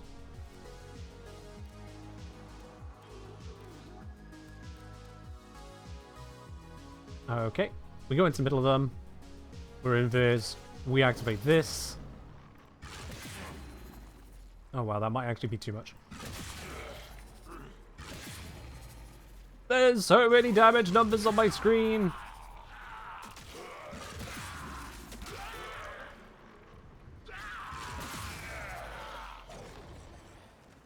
Gonna lose the invis. That's fine. We should be snapshotted on strength anyway. We regain invis. Crepuscular will be active again. I am indeed losing health and regaining it from these attacks. That is good. And we're now at full damage scaling, so I shouldn't need to worry about that anymore. And I am seeing Avenger being triggered, so that is also good. Now all I need to see is what kind of crit rate we're getting here. On the slash, not crit. Crit. Crit. Not crit. Crit. Why are you here? Not crit. We're going to need to count this properly. We are going to need to count this properly. Let's get that notepad back again. Got crits and normals. Oh boy. This is going to be a painful one. Now, if I don't have Avenger active, it's not even worth measuring. Yeah, it's on the street there, square boat.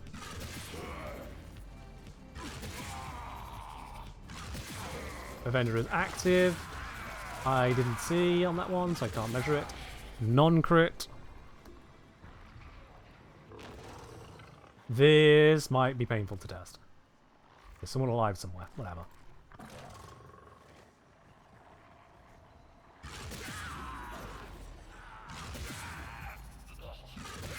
Avenger is active. Non-crit. Crit. Non-crit.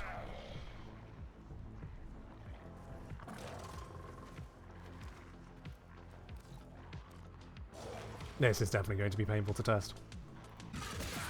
Avenger active. Crit. Crit. Non-crit. Crit.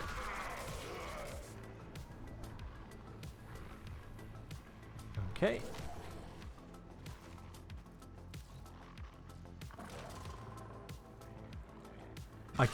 genuinely cannot think of a more effective way of testing this than just measuring number of crits. Oh, come on, please trigger, please trigger, please trigger.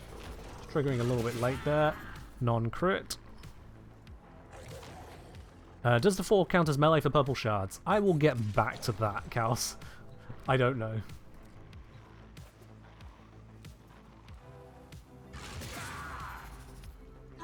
Alright, Avenger is active. No. Yes. No. Couldn't see it.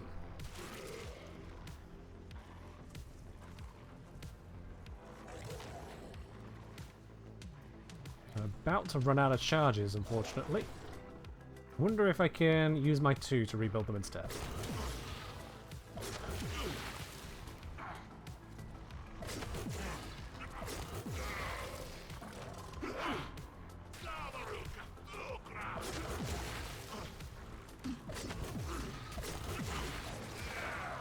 There we go, rebuild my charges, so I don't have to risk that running out now, that's good.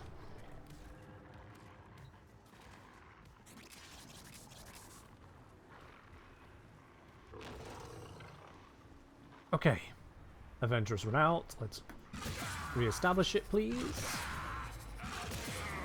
Don't be a dick. There it is. 1 crit and everything's already dead.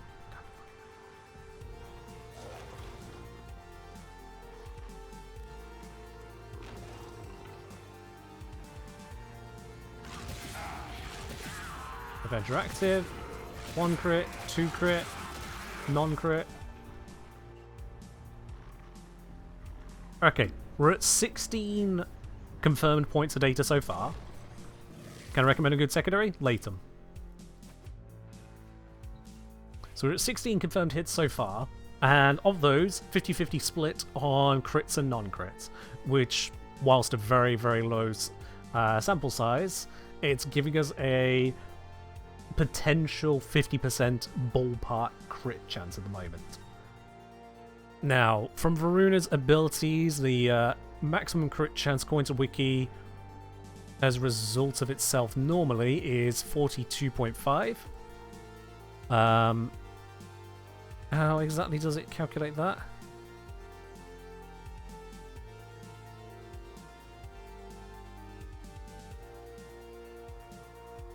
Yeah, the wiki doesn't actually give much info to me on that. Let's see. Each successful direct kill by VORUNA's lunge increases the damage by 200%. Crit chance by 5% or 5 points. And multiplied by 0.1.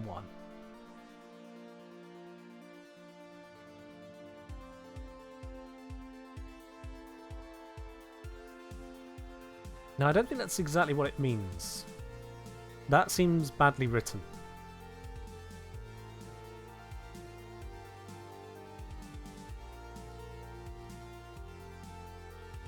Yeah, that's...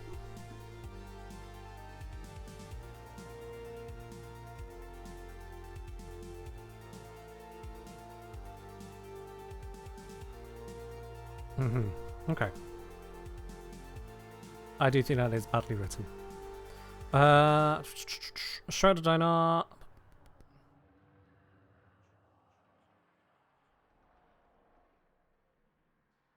Interesting. During Shrouded Dinar, VORUNA remains invisible, blah blah blah. While Shrouded Dinar's invisibility phase or melee buff phase is active, this ability's critical chance is set to 100%. Claims Wiki. Really now? Really? Really?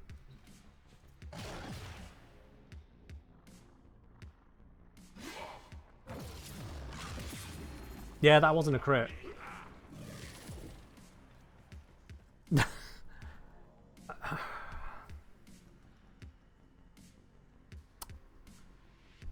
Did it mean 4 melee? Well, I'm reading the 4-page Zom, so I would hope that. Yeah, Ulfrin's Descent, page, ability synergy. During Shrouded Dinar, VORUNA remains invisible when casting or cancelling Ulfrin's Descent, but blinks out then back into invis when lunging. While Shrouded Dinar's invis phase or melee buff phase is active, the ability's crit chance is set to 100%. And the flat critical multiple And the flat critical multiplier bonus amplifies its slash damage. As we just observed there, I landed a non-crit, so that is bullshit. Why do people write things which are clearly not true? It wasn't true of that on release, and it isn't true now. That is another non-crit. The most easily disproven thing. Ah! Elliot saying, can't reproduce the increased crit damage from Shroud to Descent anymore since it's been some time testing in October, convinced it's been changed. Hold on, so you are having that same experience that the wiki is claiming that I now also can't get. Hold on.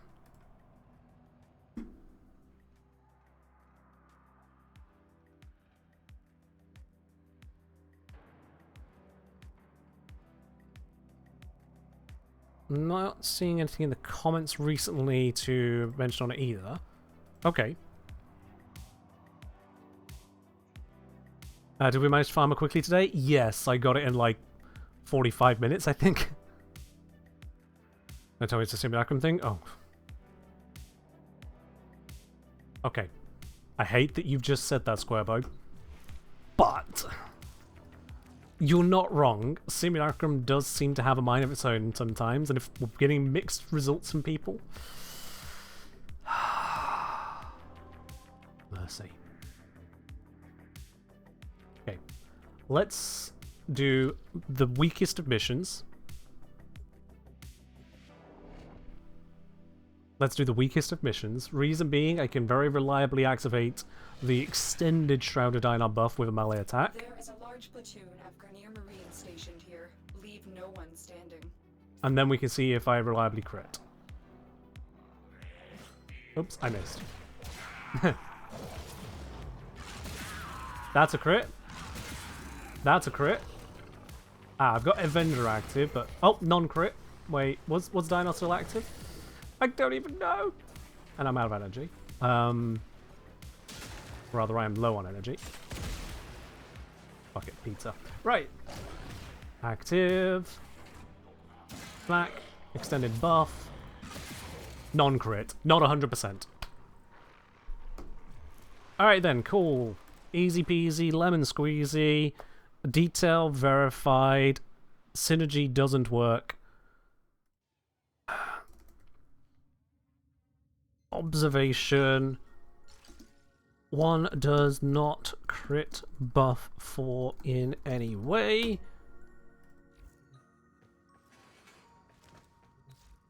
And Avengers buff is 45%. Yeah. So Avenger at 45%. Ability max, according to the wiki, which I'm getting increasingly concerned about. Wiki's claiming 42.5% maximum there. Even if it's in the ballpark of that value, we're looking at 85 to 90% critical chance, so I shouldn't be seeing a roughly 50-50 split, which shows that Avenger is not having an effect. So, observation. Avenger appears to not crit buff 4. Cool, okay. We're narrowing down the situation, narrowing down the bits and pieces. This does make Crepuscular a little bit more circumstantial, because 30% strength is 30% strength. Don't get me wrong, that is nice. Although you do need to trigger the invis appropriately for that. Make sure you never cast your 4 outside of invis, which can be itself a little frustrating, but it's a thing. But the 3 times final critical damage will only apply if you're landing crits. Now granted, if you're going for an Northwind's Endurance approach, those crits should be in the roughly 40 to 50% mark, whatever the actual value is. So it's a hefty chunk half the time. So not to be ignored. But Impetus is still amazing. Always on. Well over 60%. If you get the full 13 stacks on it, then you're looking at, what's that, 78%? Yeah, 78% strength, and half that in the efficiency says 39%? Yeah. Which is damn good. But this I'm not sold on. Which also means combat discipline is pointless. We can go back to Mecha. Yay! Fewer builds to have to worry with my little cotton socks over. Okay.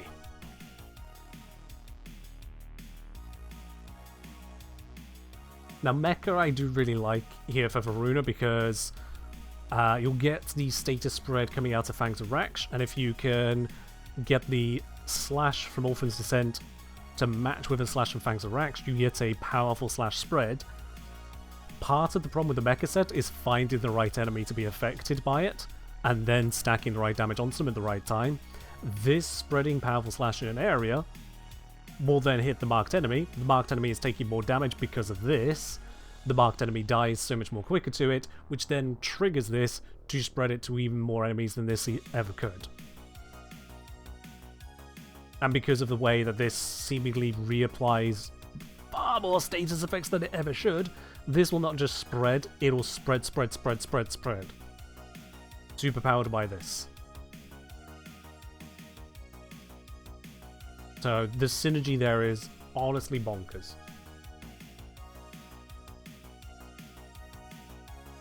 And it also leans into Prey of Dinar with basically the same approach, trading out strength for more range, because then you want the ultimate bomber range on that. The strength is not as important, is my understanding there.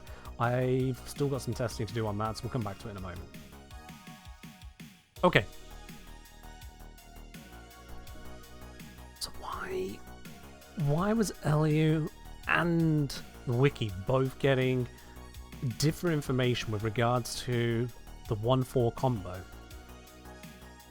Information that I'm fairly certain I refuted originally. Let me just go back to my transcript. Control F. Dinar.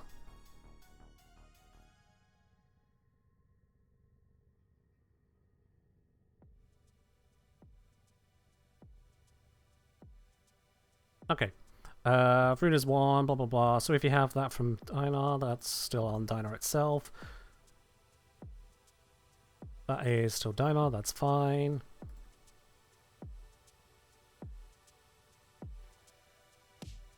Fangs of Raksh. Nope, we're not looking at Fangs of Raksh right now. Engine game via that.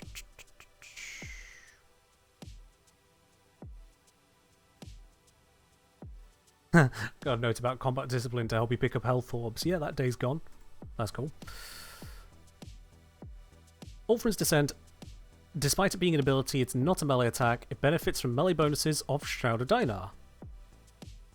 You retain your invisibility after the strike while getting the critical damage bonus and guaranteed critical hits. What?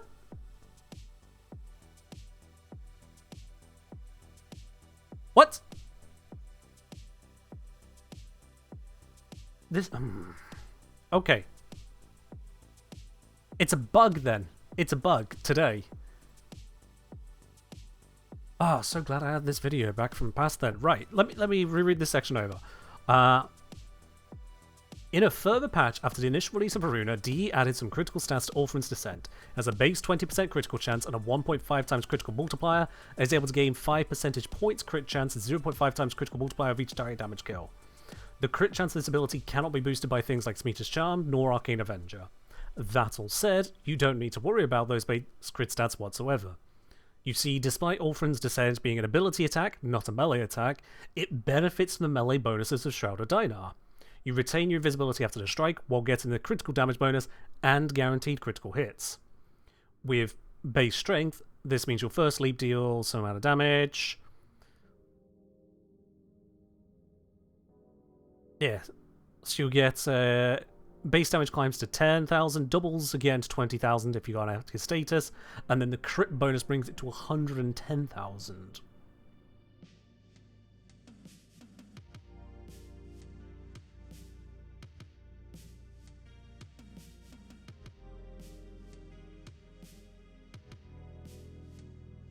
Okay. Wow, I didn't remember that. LU, if you're still with us, my apologies. Or rather, DE apologizes to you for breaking it and making you sound a little crazy, and making the wiki sound a little crazy. Yeah, they're screwed. Pooch on this one. They've broken something. I don't know how they've done it. Temple of Water say perhaps it was a change when they changed the buff and perhaps missed the update. True. It what? Well, hold on. When was the undocumented buff to the one? According to the patch history from the wiki, that undocumented change was October 2025. Hey, Eliu, do you know what day in October you were testing? Did you test in the first half of the month or the second half of the month? Oh god. You're October 31st. Okay, so you were after the patch. You were after the undocumented change as far as the wiki is concerned as to when the undocumented change happened. So, theoretically, it means that it was working then and it was broken with today's patch.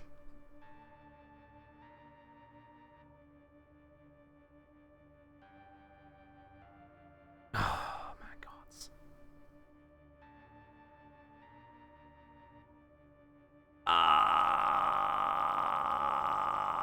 Okay, cool. I'm over it. I'm not over it, but still. Feck. Could be an old piece. I mean, it could have been anywhere. Undocumented changes are undocumented. We literally don't know when it broke unless someone can go painstakingly through various videos and clips and whatnot that they've had to see when things stopped critting. And that's it. Running animation broke it. Ironically, I'm using normal VORUNA. So, yeah. I don't have a good answer for you. My own historical video, plus your testing, plus the wiki shows this should boost that in terms of crits, and now it isn't. Alright, time for me to have a look at the bug reports. Let's see. Where is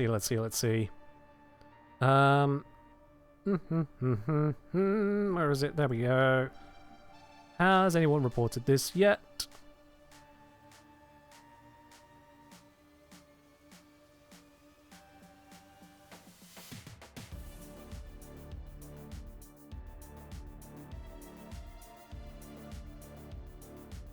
Okay. I've just been reading some bug reports. Not the ones I was looking for, but oh boy. There is another bug highlighted that I'm going to distract myself with very briefly. And by briefly, I mean I just need to go into a mission long enough to make an Acolyte spawn. Bear with me. Actually, do I need just an Acolyte, or is a... Yeah, they mentioned Acolyte. One moment. I'm hoping this person is wrong. Or... they're not inexperienced. This is going to be simpler if I be simple about it. There we go. Alright. Cheers, Wally. Yeah, the regular VORUNA does not do all fours except when perfectly stationary. She'll still run around normally. Whereas VORUNA Prime will run around on all fours whilst 4 is active. Keep saying 4. However, she jumps, bullet jumps, and even lands normally too. It is just in run. There are limits to what D chose to rig, I guess. Alright. Let's maybe not. Oh god, I've caught it during that. That is what I need. Sorry for the flicker. Blame DE. Pausing should pause. Alright. So, the bug report I came across was that something is fucky with the Acolytes. What's happening with the lighting there? I think it was attempting to say, ooh, you could spawn a Kubelich. but I pause during that silent notification. Since you have Impetus equipped, you know Sentinel's abilities beyond a host can trigger external elemental increase. Are you saying do I know as in does it, or are you saying do I know as in do I literally know or not? I don't really keep up with all the weird Sentinel's activating ability things, because some things do and some things don't, and I'll be honest with you, it is beyond frustrating. Because it always feels like a bug that DE are just about to fix whenever they feel like getting around to it. And I just... Especially client-host bugs, because I can't be certain if the client has the bugged experience, or the host has the bugged experience. Because until DE comes out and acknowledges something is bugged, we don't know. And most bugs we only find out when they fix. Like, a lot of it we can assume, but we only know for certain when it's fixed.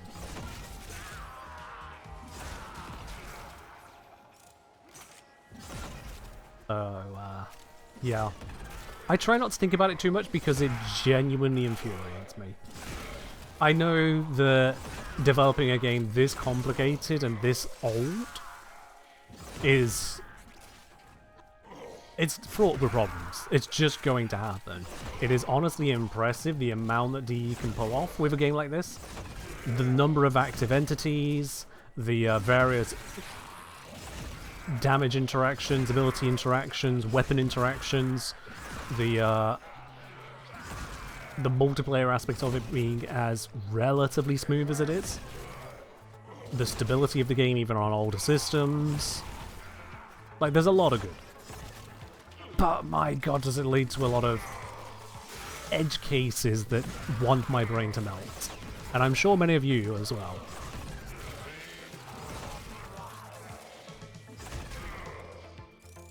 The only difference is, for you guys, if you decide enough is enough, you wait for someone to make a video or guide about it. For me, if I decide enough is enough, I don't get paid. Shit needs to be covered. It me. I do.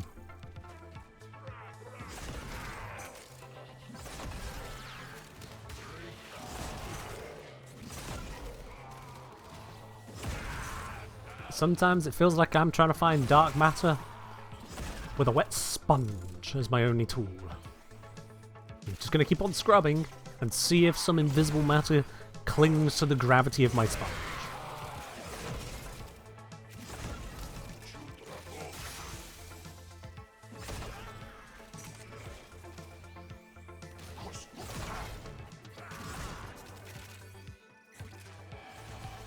Not to mention, I can't just, you know, test something and go, oh, so that's how it works. I have to find a way to test it in a way that not only works, but... I needed you at full health. Next!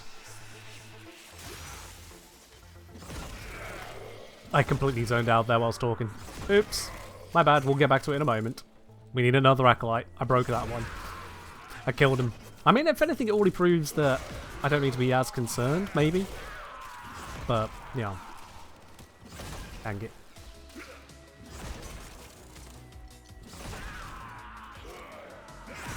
Yeah, I can't just see things that work to my satisfaction. I need to find how things work to a broader audience's satisfaction, i.e. yourselves, and then how to communicate that.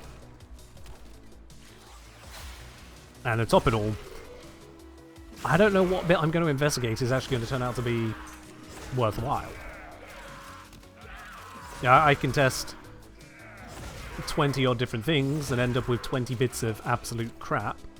You go, okay, well that was a whole wonderful exploration, wasn't it?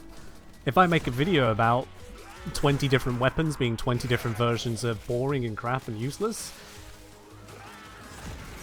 the next time you see a video from me, you're just going to be thinking, oh, it's going to be another crappy, boring, useless weapon.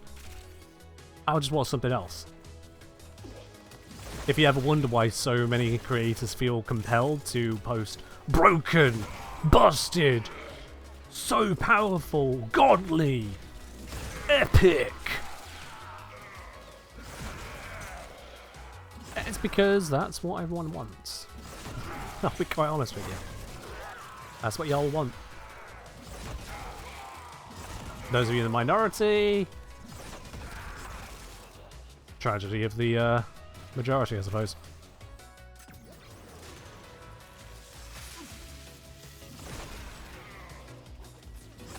There you are. Now, just trying to get an Acolyte spawn. Apparently there's some bug with Acolytes. We're just going to see what happens. Honestly, when the next one spawns, and I remember that I'm here specifically for an Acolyte. Once I'm over that, I will hopefully have the mental fortitude to go back to more VORUNA.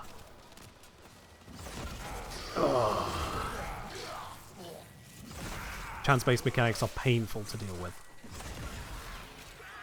Very, very painful.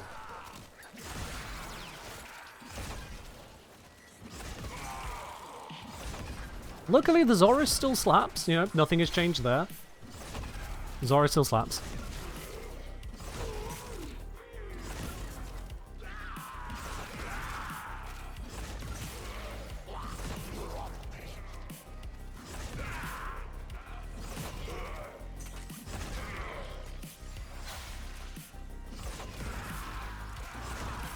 Yeah, it's honestly, it's fine. What a day! It's fine for people to focus on, to put it simply, the content themselves. You know, at the end of the day, if people keep on clicking and basking in it, then people are going to keep on shipping it. D wouldn't do quote-unquote sexy skins if people didn't buy those skins. So it applies to every part of every business of everything. For myself, I try to strike that USP of the fierce dig into the details, the numerical focus, that what is the exact mechanic going on here. I'll be honest, this does create a little bit of a negative compared to the algorithm, because I just put out stuff slower and it appeals to fewer people. I acknowledge that is a weakness in my choice of content to put out. I mean, hellfire. I could probably put out, what, 3 to 4 shorts a day on YouTube about Warframe. If I did nothing but make YouTube shorts, I could probably put out 3 shorts a day about Warframe. Now, I would burn through a lot of content that way, and it would end up as short slop within a year. But it would be doable. Quick show of hands in chat. However you want to show your hand, you know what I mean. How many of you would appreciate 3 shorts a day on Warframe from yours truly? Engineer detail, but short. So 60 seconds or less. Shorts can go up to 3 minutes, but to keep up that ratio, there's no way it's going to 3 minutes every time. How many of you would like that? And likewise, how many of you would despise that?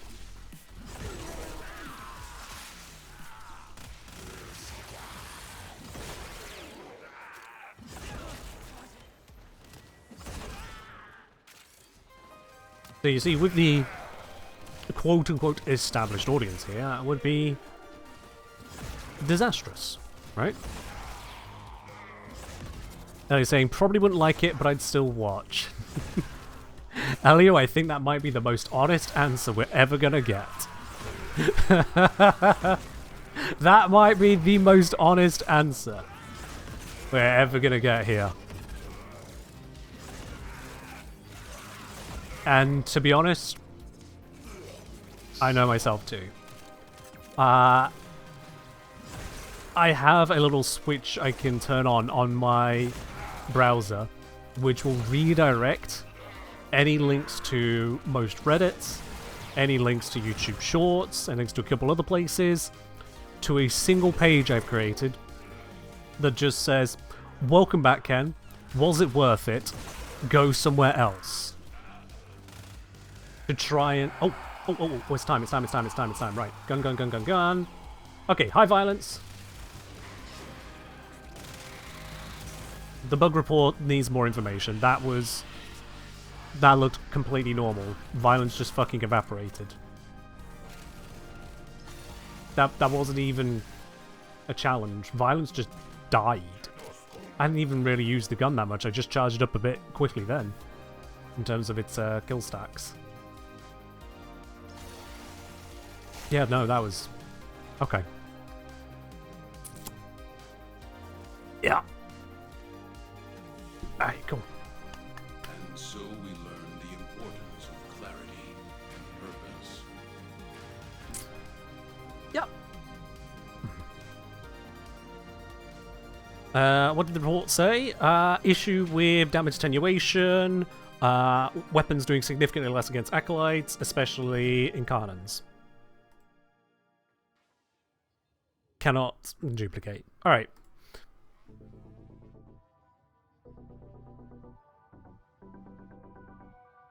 I'll be honest, that did sound weird as hell, but yeah, cannot verify.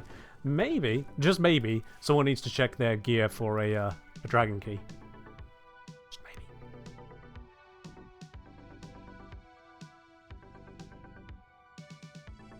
maybe. Salvatore, the answer is no.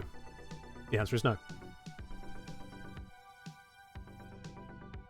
Let's take off that, we don't need that. Take off that, we don't need that. Take off that, we don't need that. There we go. Okay, right. Back to VORUNA. Now I've just had that little palette cleanse of testing something else briefly. So, the old high range and shield gate builds, already prior to this stream I've decided I'm not even going to cover these, not going to go back to them, I don't really care to deal with them, they can sit in the past. My focus are going to be an all-rounder, Orphan's Descent, and Configgy, which is Prey of Dinar, because it turns out I didn't have a build for that until recently. So already started dealing with the bits and pieces. This has been upgraded to fully ranked mods, switched in a brief respite here, switched in arcane impetus. This is currently using Equilibrium Prime Flow together, on top of having some Archon shards, so this is a lot of max energy. That's all good. This interestingly isn't using Archon Stretch, that can go on there as well, fun fact. It doesn't need it, but it can go on there. I guess technically that could go on, but, well, I have an Umbral Polarity on here. I have a sneaking suspicion that is as a result of QTCC. Sneaking suspicion. But it's fine. So the question is, do I need to do anything else with this? Arcane Avenger, actually, it's on here, but all that would apply to is normal melees, to which they're getting the crit bonus 100% from that. This is less than half that value.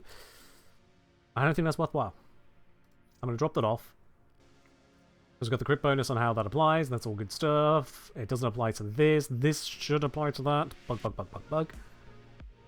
I didn't check the other section of bug reports, so let's check those real quick.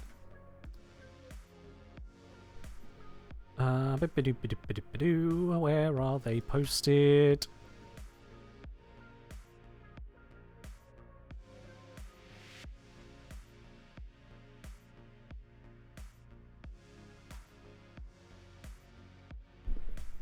Let's see, any of these seem relevant to us right now? That one, yes. That one. That one. Oh, that's also interesting to check. Let's see.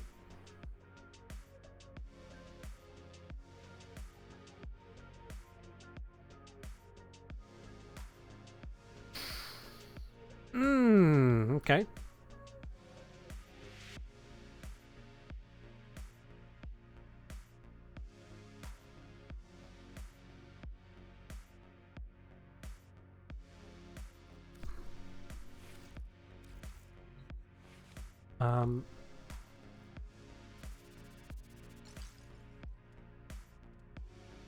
Well, I can nix one of those bugs. That's good. Okay. had a quick look at some people's bug reports, but the only one that seems substantiated is the one we already know about. Shrouded Einar, currently not working on Varuna's 4.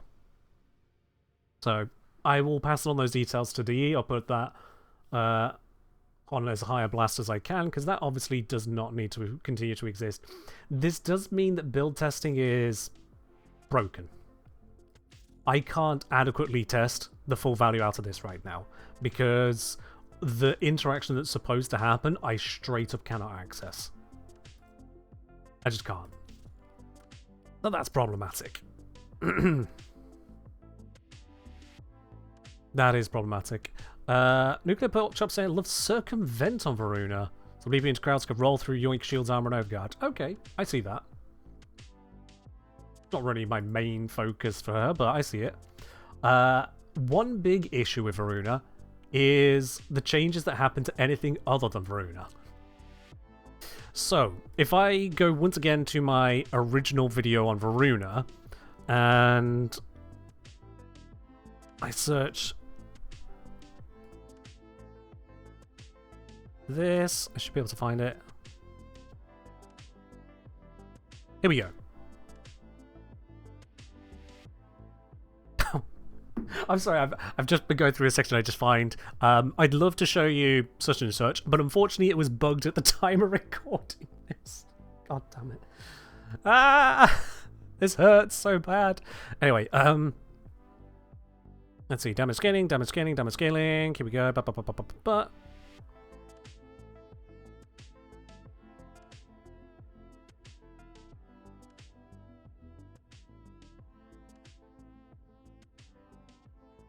That's not the concern. Oh wait, hang on.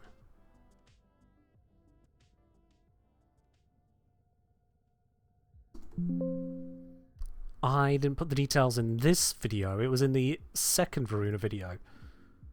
That's why I can't find it.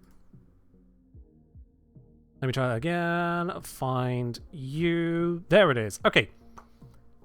Here we are. So the second Voruna video, this was released... When did it release?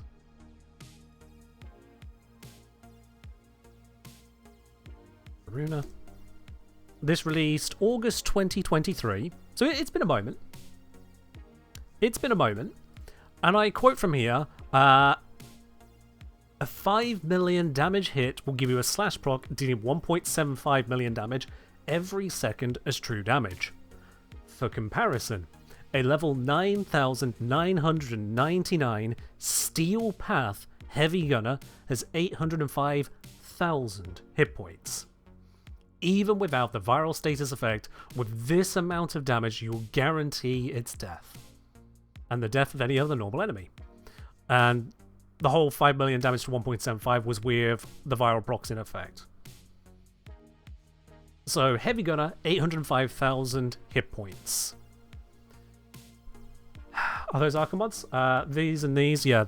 The ones that say Archon, they're Archon mods. So, if I go to Heavy Gunner on the wiki, I set the Heavy Gunner to level 9,999 Steel Path. Does it have the 805,000 hit points? No, it doesn't. The health of a Heavy Gunner at that amount now is 6,103,266. They go from 805,000 to over 6 million health. And slash procs didn't get any stronger. They just do what they did before. Those numbers didn't change. In fact, to get a Heavy Gunner Steel Path all the way down to the 805,000 hit points again. Let's see, that was level... There it is, 607. Now, level 607 is still far beyond what we normally face, but the point is that was the maxed out damage with the viral procs landing its solid hit. And that's gone. No longer does a not so boosted attack still do enough to just wipe the floor with most of the enemies of that high tier, they actually survive. And that is a massive, massive nerf to VORUNA. Because Orphan's Descent is slash based. Massive nerf. This isn't new information. The hit point changes are yesteryear or however far back they are now, but it's still impactful. If I go for an Elite Lancer at level 600, just like that other one, Seal Path, is also 402,000. A more reasonable level 200, it's 182,000 health, which is a chunk. If I go back to the damage calculation from that VORUNA setup, the VORUNA setup without the viral procs would have been 1.19 million, so the slash proc would be in the ballpark of 350-ish K, 380, somewhere up around there. So fully invested, it would still more than 100% over the Lee Lancer hit points, so it should handle on the average ones, but still. That's having to nail every last little bit there. Point being that the old setup I had for Orphan's Descent just would not cut it now.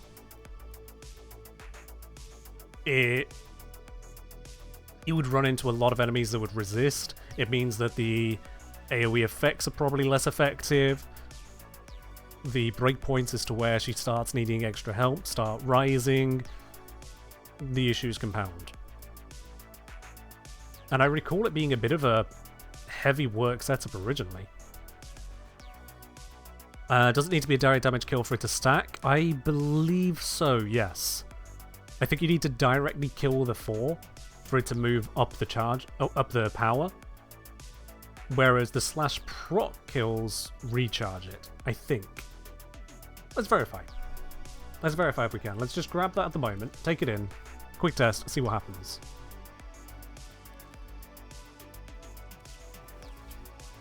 Is 2 almost isn't going to help?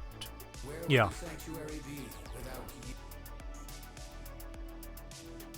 Who opened? 1 augment? Prey of Dinar, right? Dinar is 1.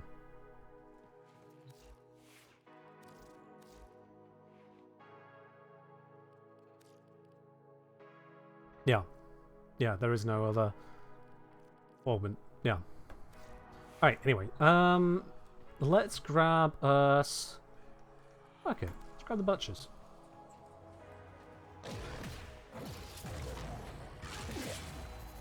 Him again. Right. Watch him bleed out to it. No bonus. He's going to bleed out to this. No bonus. And then let's find one that's weak. Bonus. So yeah, you do need to direct kill them. Letting them bleed out, not good enough. Maximum oof. Now that could also be a bug right now. We don't know. No, I think that's how it works, yeah. Shiza. Okay. By the way, Mecha Set is also great for this because spread the slash, more things die to slash, more recharges come in more reliably to Orphan's Endurance. But yeah. Do you get a charge back if they die to bleed? You get a charge back specifically from them dying to bleed. Enemies that die from slash status within range restore charges. But it's the multiplier gain that doesn't happen, so you need to find a way to build up the power on weaker enemies, blow them up directly, to then get to the point where you've got this self-maintaining Uma nuclear power.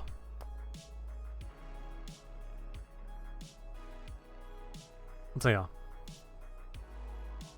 You can use your melee to spread. Melee to spread what?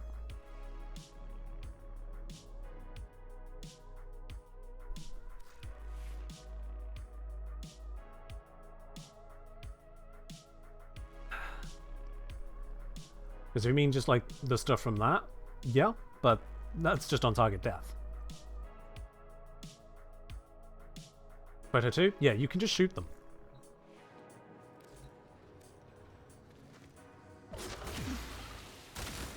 You can just shoot them. That works too. No, nothing special to melee on that one.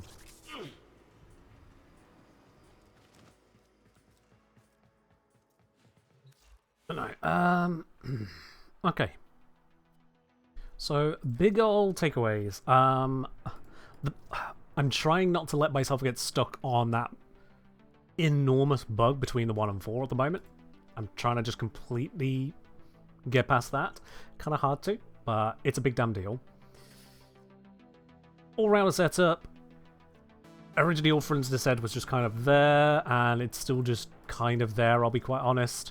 You could utilize it. It's not really that great. And it has been nerfed by the Jade Shadow changes to hit points and armor. Big nerf there. And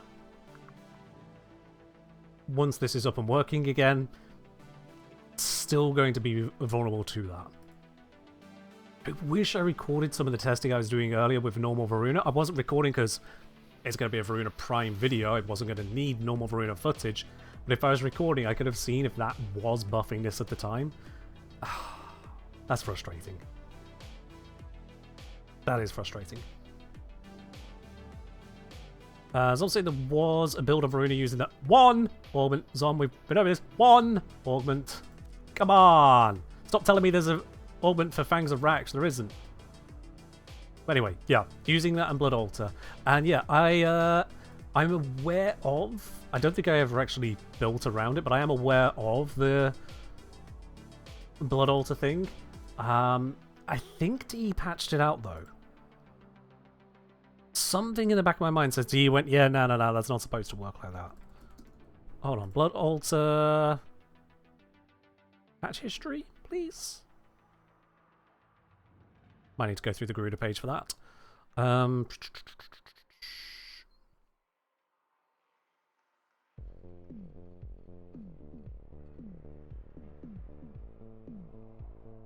No detail there.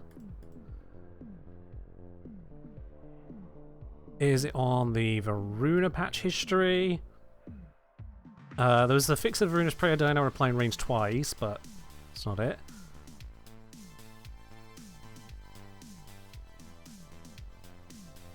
No, not sure on that. Not sure. That info is missing. Damn. Come to say, I may have missed if there was a reason behind this. Missed one of the builds was a reason you didn't have a build with both augments on it. Because both augments didn't exist when I put out the VORUNA videos. I did one when VORUNA was out, and then one when All Friends Endurance came out. I never actually did a Prayer Dinar video. I just never got around to it. Now, as for putting both on, the big problem there is managing to fit both in while still having a useful set of stats.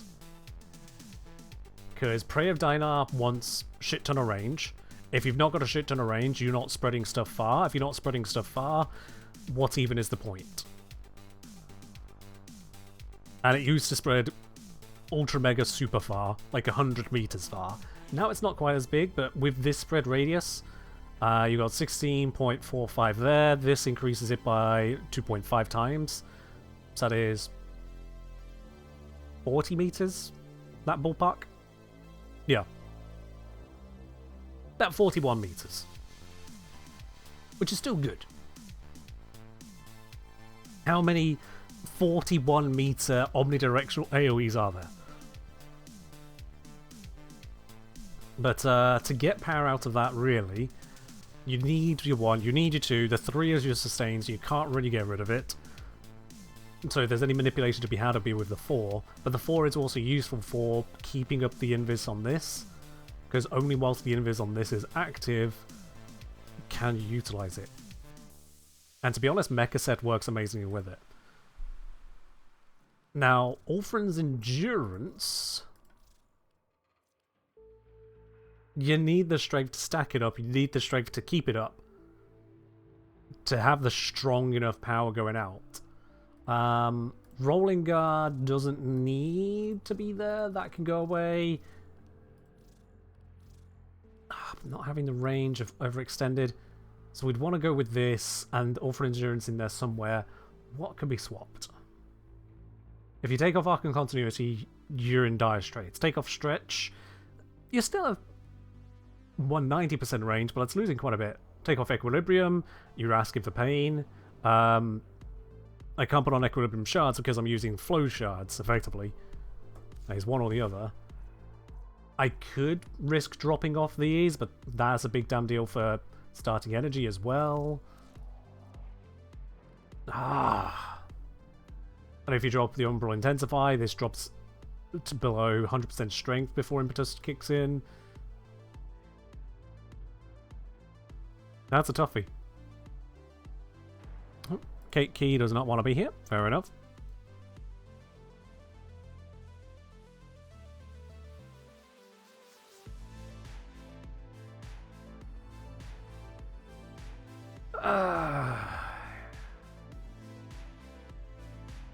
Yeah, dropping stretch to lose a bit of the range to be able to go for a double augment approach can work. I'll get around to forming VORUNA Prime appropriately. Omniformers go burr. Dropping Equilibrium though. Equilibrium is so crucial to making the most out of the health orbs this generates. Because energy orbs alone don't really carry it. And hopefully I could drop Energize in the end with this as well. I think the energy income should be high enough to manage that. Also Kelton, thanks for the bit. In terms of other arcanes, what other options actually exist here that are useful, not merely nice to haves? You're going to get them out from Arc and Stretch? I mean, do you? It's 2 energy per second. If and only if you're proccing electric out of this. Like, it's on there, but I've never heard of 2 energy per second being amazing.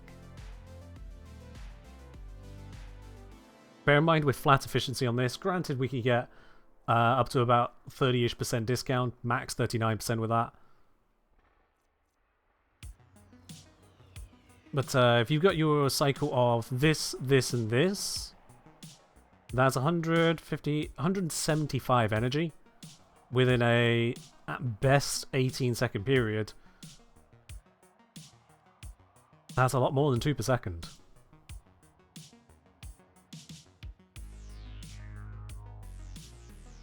Wellspring on top. Wellspring is Wellspring though. That's got nothing to do with Archon Stretch. And plain energy orbs? I mean, if you're getting orbs and relying on those, I would always go for Equilibrium over Archon Stretch for energy income. But yeah, if you're already throwing in Wellspring that's covering the majority of it, this might shore up that little bit of a difference for you. But that's using an entire focus core and focusing on using that focus core, which a lot of people don't want to do, and understandably so. Archon Stretch itself is not doing a lot. It's not a good amount.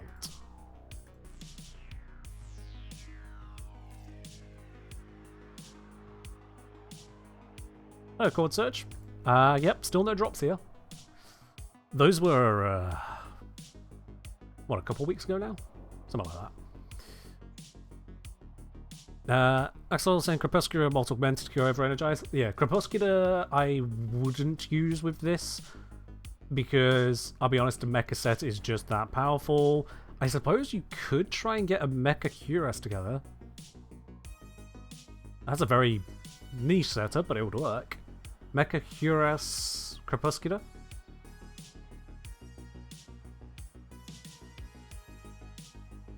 In a high enemy density mission, a survival mission basically, don't see why that wouldn't work.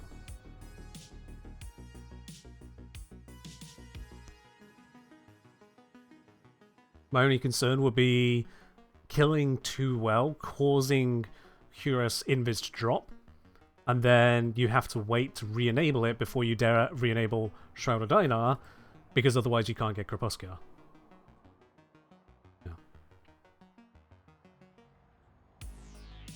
What is this build supposed to do, Laxotl? Prey of Dynar and build off of that. Pretty much. The all-rounder is the all-rounder.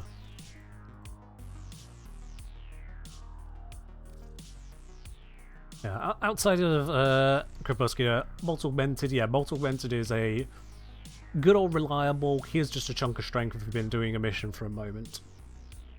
Nothing too wrong with that. Might just be the way. There is also some room potentially, now that I think about it, some room potentially for, what do you call it? Concentration? Are we casting enough? No, you need a Duration Shrouded Einar. Nah, no room for it. That one comes before others. There's not enough of a circuit on that. No. Does this filter into casting stats? Good enough. That I wouldn't rely on as much. We can put out the cold procs. Is that really what we want? Actually, maybe. I've not been a fan of Arcane Power Ramp. It's same as the Augment for Zaku. Requiring yourself to constantly cycle to different abilities hamstrings those moments where the same ability twice is just worth it. Arcane Blessing? No. With a Dynar build, you want to be perma-invis or near enough perma. So if you're trying to build for health tank, you're building for failure, unfortunately.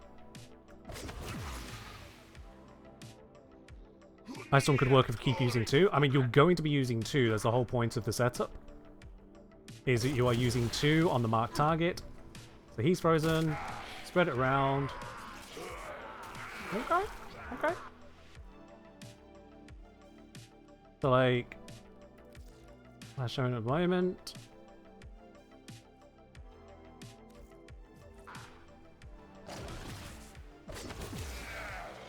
You just need to keep on hitting the cold. Cold from... okay, that could be a little too ephemeral. Because you got no guarantee the gold procs coming through. Only lasting for 15 seconds versus Impetus 20 seconds and any proc whatsoever maintains it fully. Yeah. Does build enjoy some help on the invis? Define help on the invis moon, because you can't subsume anything out for it, because this is using everything here. So your only option are your companions. And we've already been over, they get finicky on if it turns off. Using shape? Yeah. Okay, yeah. Had that point like 3 minutes ago. If your invis runs out from that, you then have to wait for the invis to reactivate before you're allowed to continue playing your kit. Because if you activate Shroud of Dynar, companion goes, oh, nope, you're invis, you don't need me. And so it doesn't activate, and then you don't get the full benefits on Descent, and then it's just completely wasted. And if you're not using Crepuscular, then you don't need your companion to do invis at all, because you get invis from Dynar. So I'm saying, except maybe 3 if you have a good primer companion. Well, this isn't priming, that's your priming, but it's also the combo with that. This is orb generation, and a shit ton of it, so that you can absolutely spam your abilities, because being an ability-based build with invis as its tank, if you run out of energy, you're dead. That's not even a choice at that point, you're just dead. So it needs to be solid. Companions will be doing very little attacking whilst you're invis. That's just how the AI works. They don't do a lot of attacking whilst invis. You could go for a... what's it called? Duplex bond approach. I'm not a fan of that whilst running a close-up invis approach like this, because then crossfire has a good chance of just eating you.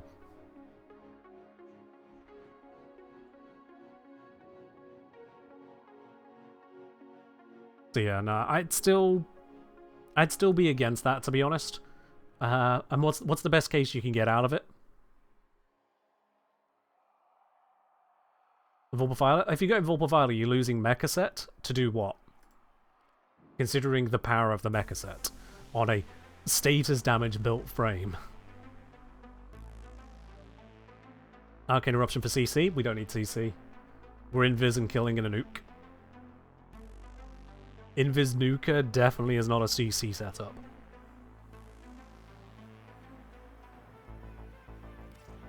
Yeah, Ice Storm has potential, but I think it turning itself off as well, and for a max 40% strength, I don't think the duration is worth it. So let's not do that one. Do you need Mecha on a 50-meter AoE Som? Yes. Or rather, it's very useful. Because with Fangs of Raksh, yeah, sure, it's spreading, but it's spreading itself. It's spreading what you get from that. You can add a bit more slash through Orphan's Descent, and it is quite a bit more if the bonuses worked, DE plus. I'm sure they'll get around to fixing it. But the point is that Fangs of Raksh isn't exactly the most powerful ability in the game. Mecha Set will take the reasonable enough AoE damage and go, oh, well, you just hit the marked target. Unlike normally with the Mecha Set where you need to find the marked target and hit them, the marked target's within your AoE. So it goes, yep, you hit it. So here is your Mecha Empowered bonus damage. Bam, bam, bam. Target dies very quickly. Oh, did the target of the Mecha Set die with a bunch of status on them?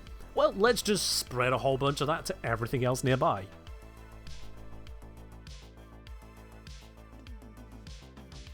And then everything nearby is now getting Ultra Mecha murdered, and you just get a turbo nuke. It's a power scaling thing. So we're... Right, Cuirass sets up with Mecha, yep. And Mecha, yep, okay, cool. So Cuirass, because then I've got some backup invis as needed. Switching out Ice Storm for Augmented. So we're going to be nerfed by the bug at the moment, but otherwise everything else should be working here. We said trying this... Oh, how am I going to...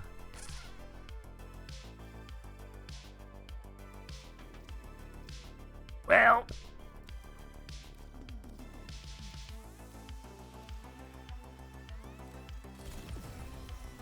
Cool. That broke one of the other builds, I'm sure, but I don't care.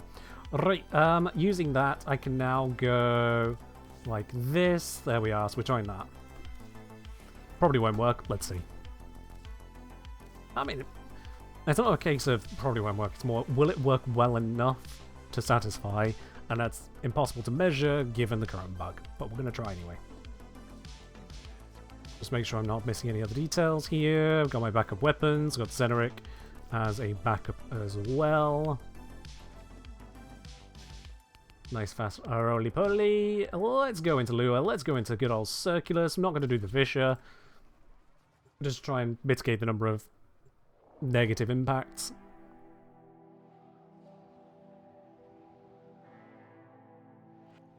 Ah, I hate that blind. Alright, Cuirass, make me invis, please. Alright, invis acquired. Activated those in the wrong order, so now I can't do the thing I wanted to do. I'll just do that. Generate a shit ton of orbs. I need the orbs. It's fine. Alright. Oh, I've got another form of this. Stand by for life support. Okay. Oh, no, I wanted that one. Where I need to turn off enemy highlighting. That is a very real thing about this build, is that you need to be able to see the mark target quickly. There they are. No, this one.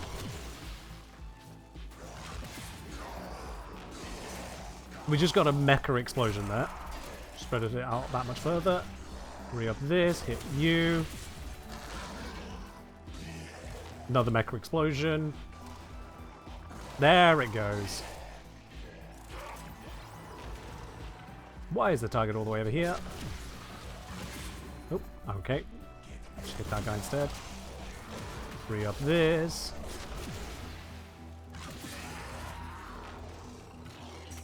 He's on attack. Oh, he's dead. Get this one instead.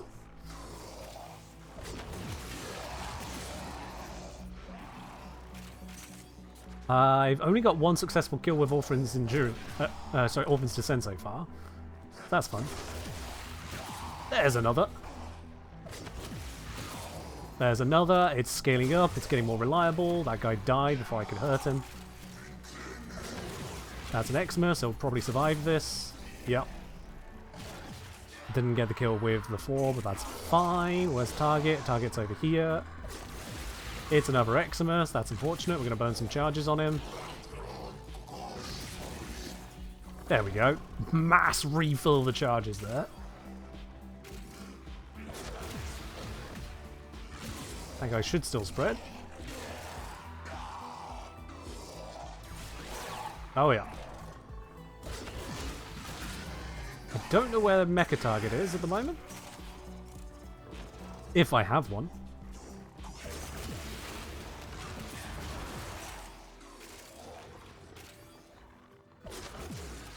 So far so good, but we're only a couple minutes in. That guy just died of natural causes. Unfortunate. I didn't target the corpus, but whatever.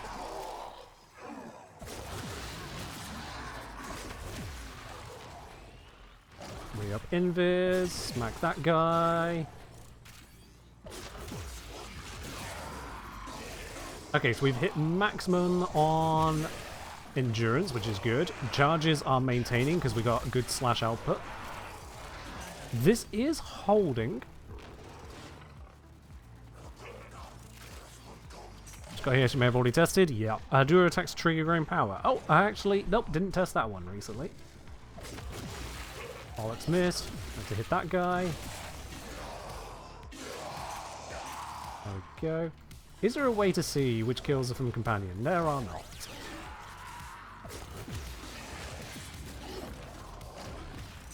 We have Invis.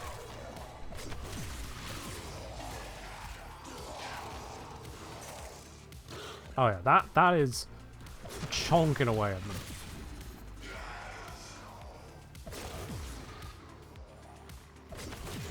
And now this guy can resist my damage. Never mind. Resist my damage. Ha ha. Okay.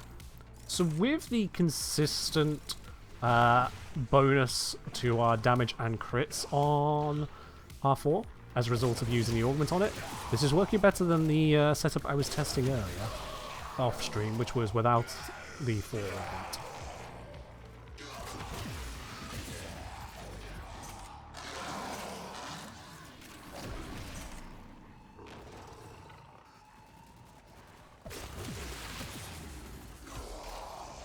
Let's see how it handles against the Oh, don't mark an invulnerable target. This was supposed to have been removed, DE. Ah! They literally have a patch note for that one. Won't mark invulnerable targets. What does it mark? Alright, if the sentients can turn up, there we go. Let's see if we can nuke them. It's not dying that quick. There we go. Oh, that should be spicy. Torment incoming. Let's try and kill him by proximity. Oh, Torment is the marked one. That's just mean. Well, I suppose, yeah. Oh, I forgot. Yeah, VORUNA just stun locks them. Oh, I am down to 1 charge. Ooh. No! Void signatures. I have to recast my 4. I've lost all of my benefits. Draining their life support, and fast. Eliminate them quickly.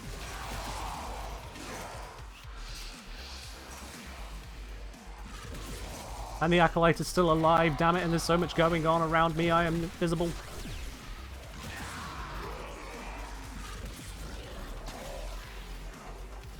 I might just have to switch to gun.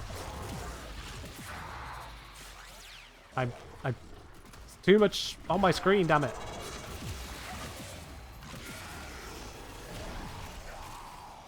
Was that enough damage? Okay, it was enough damage for these guys. He got out of the AoE, how dare. Just need to deal with the fact that Torment is still alive. Somehow. Seriously, bro. There we go. Yeah, Acolytes seem quite resistant to the damage of this ability. They get knocked over, they get hard crowd controlled by it, but they seem to be quite resistant to the actual damage output. I don't know, I just ran over to them.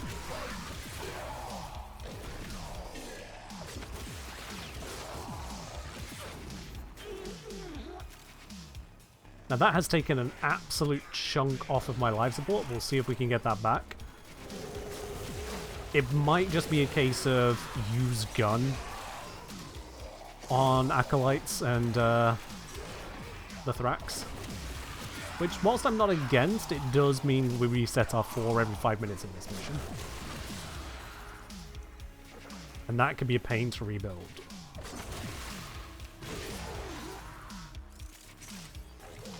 Where's target? Where's target? Where's target? Where's target?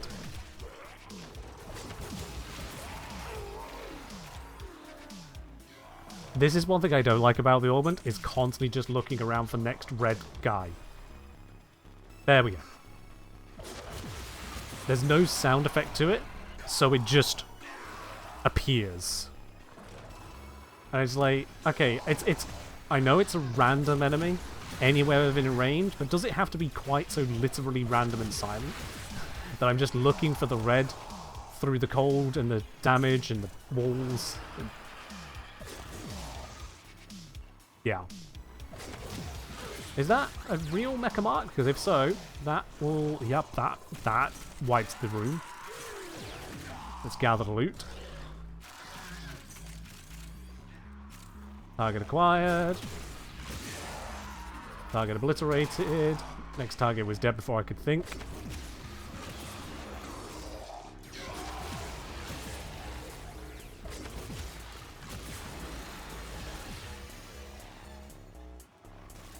Life support is not improving at the moment, which is not good. I do need that life support to be going up. Where's my target? Nope. Oh well. Target. Target this way. And my invis ran out. New target.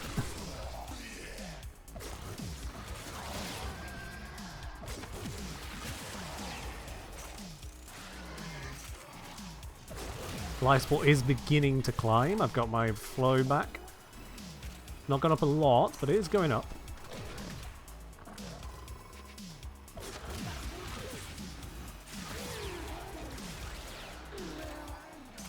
Oh, that was a good set of kills. But where's all the life support capsules? Less than 1 minute until the Thrax are back. And I'm still not back up on my life support. This is going to be a little tighter than I wanted.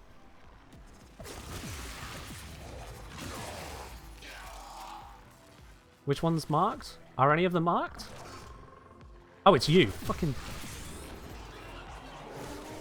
No audio cue makes that really frustrating.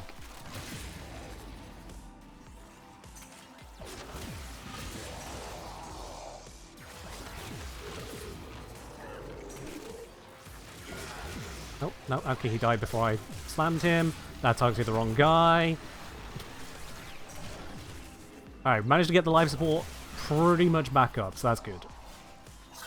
Unfortunately, we've also got Sentients arriving at the same time. Never mind, they died. Whew, they didn't die so quickly last time.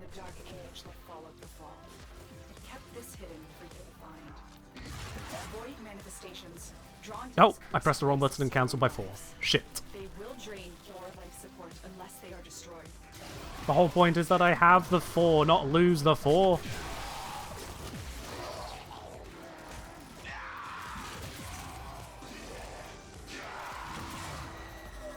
There we go. Okay. Somehow survived that.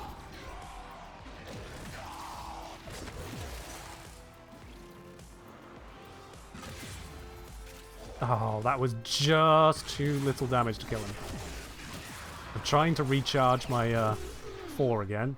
Get it back up to 10 times power. That should be... How did that not kill him outright? There we go.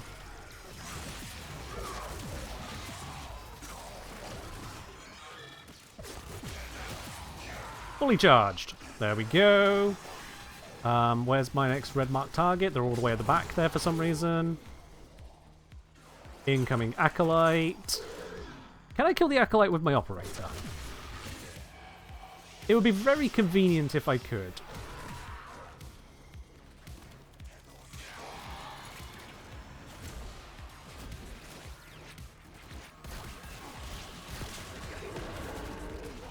Okay, my operator is not that strong.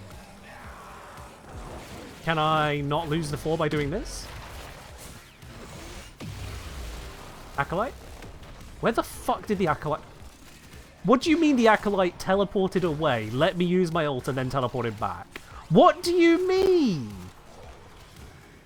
That's so rude. Okay. Guess I'll find a way to kill him in the general vicinity.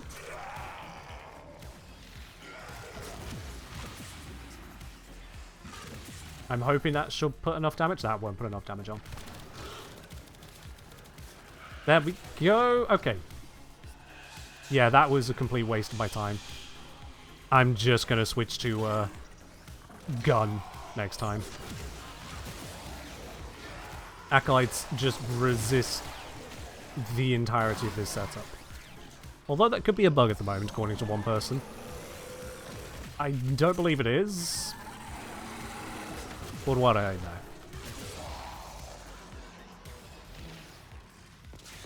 Okay, I really need to get the life support back up. I intend to do that through kills. We'll see if that works for me.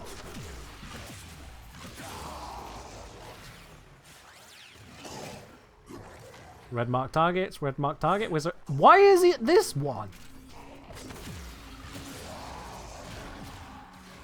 Felt like that guy was just so far out of the way.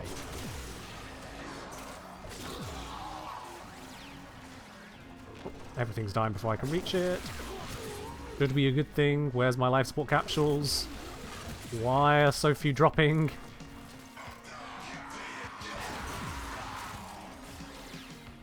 Where's the red guy? Why? Nope. Okay, a whole bunch of life support capsules were hiding out here.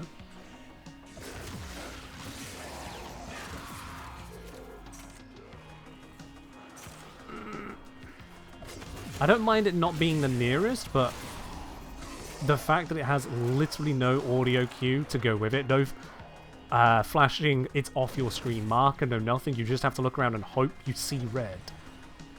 Which also doesn't work when the weird soldier thing walks in, whatever his name is. Alright, life support is again at 20%, it's not good enough. Yeah, the marker just straight up fails in here. Okay, good cascade of kills.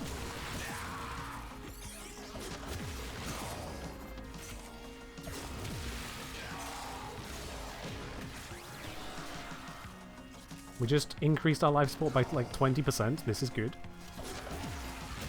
I missed the target because the targeting on this is not very preferential.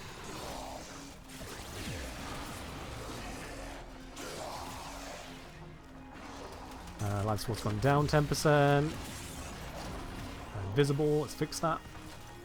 Where is red target? It's a drone?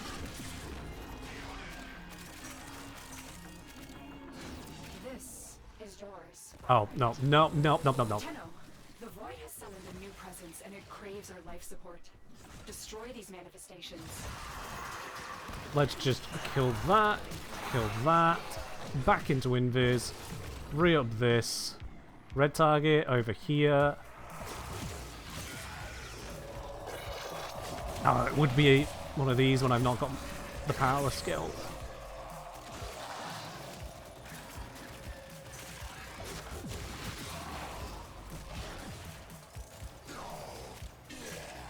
Life support is about to conk out.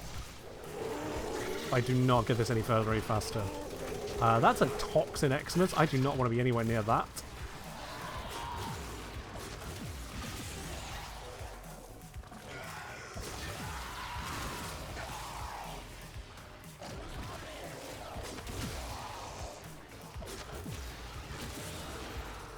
Yeah, this is with the bug that's making the 4th weaker. There is still that, but... Oh, another Acolyte. Turn off the 4. See, that killed us, the Acolyte. Reactivate the 4. Life support, please. Please, I beg of you.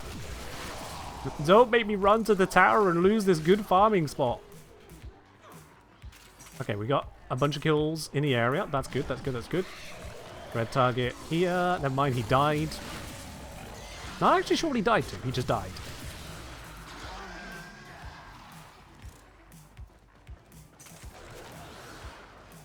Beginning once again to rebuild.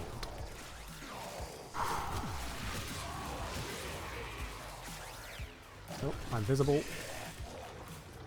I will be quite honest. With the amount of things I'm focusing on, I do forget to keep an eye on when I become visible because it's silent and I look very visible to me at the moment. The difference between visible and invisible is not a lot of new visibility. From the player perspective, anyway. Red target is buried in this lot. Red target is a million miles away.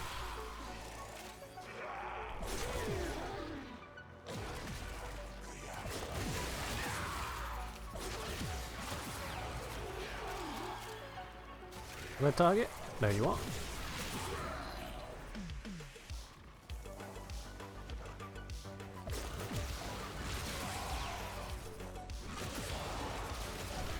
Ooh, I just lost a chunk of health. Not entirely sure what to.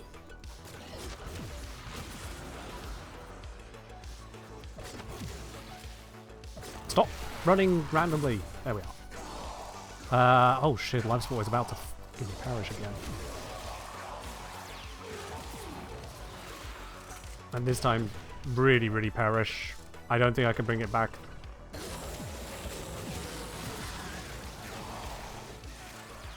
I'm not going to go for the towers. I'm going to just see if I can up my kill rate, but how did that produce nothing? How did that produce 0 life support capsules in the immediate area? There were like 20 enemies that just died there. I have to go for a tower. Nearest one's too far. That is game.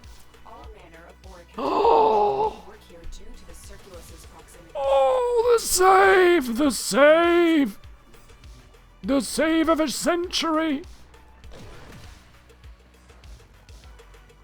This felt a lot closer when I looked at the UI icon.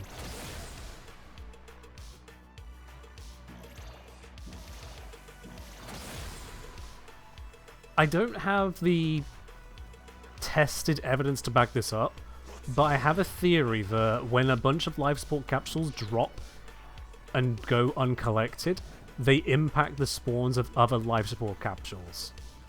But they don't get marked because for some reason the game chooses not to mark them. Like this one here. Why was that not marked? That is needed for the mission. Why was it not marked?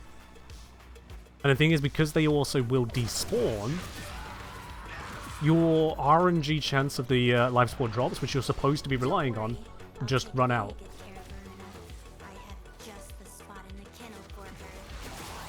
Things that you're expected and supposed to have, you just don't have. Sought to present them with yours. We cannot let the worm have VORUNA.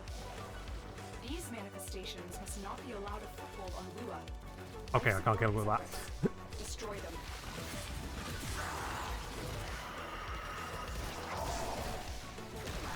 There we go. Right then. I'm once again on fuck all life support. I've blown up the entire room of enemies around me, and I think I got like 3 pickups at most there. Maybe 2? See, I base my observation of life support capsule issues on just a lot of survival missions being run and the feel of it. So again, it's not It's not my level of factual, this is how it works. It's more of a, I have observed issues, this feels like, oh shit. This feels like how the issue works.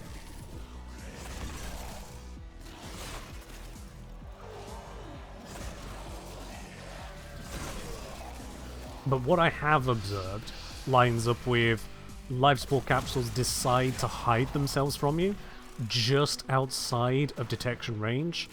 The game just stops marking them when they are a little bit outside of your designated zone, for lack of better terminology.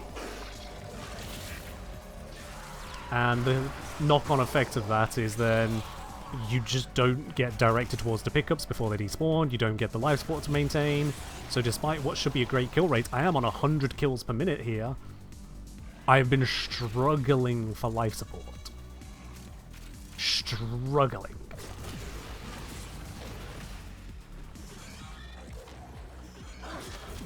Ah, I want to hit that marked guy.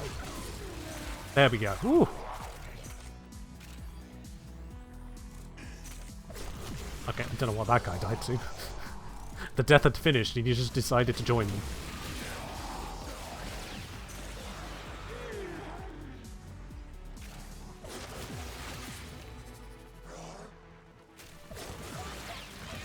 I really need a stronger 4, please.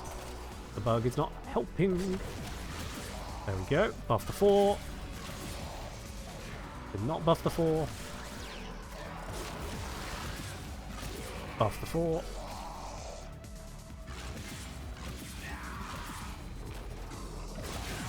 Buff the 4. I don't know where my red target is. There they are.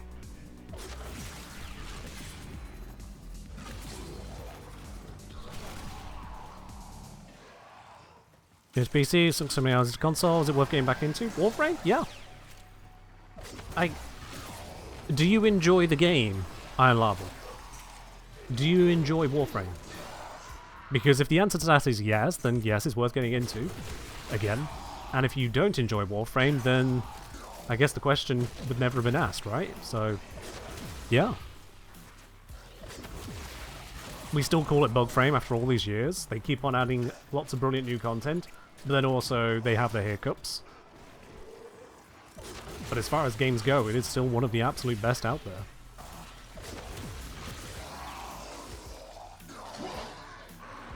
Not so much in spite of my complaints, but separate to.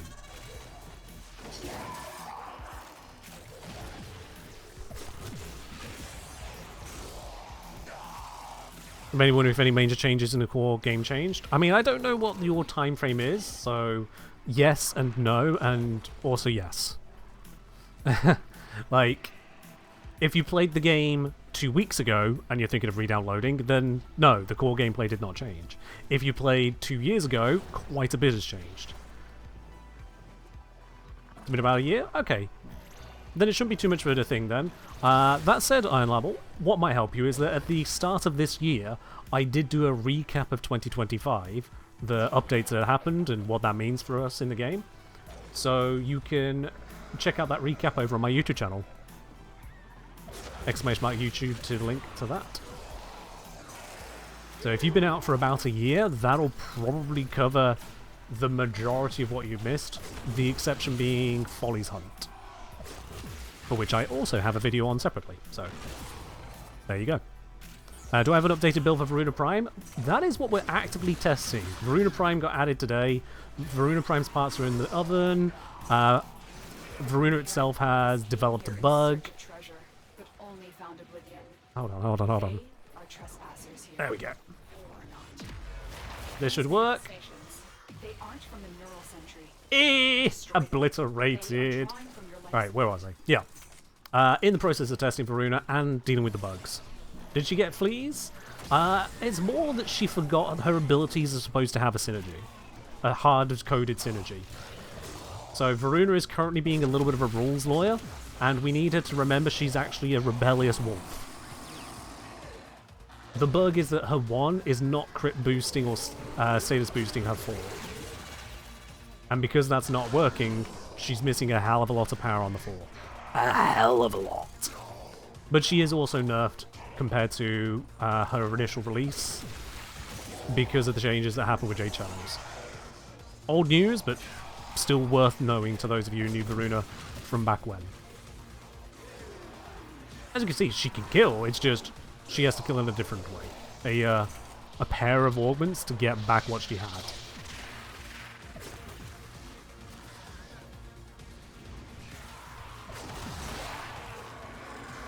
Alright, Acolyte is taking a modicum of damage.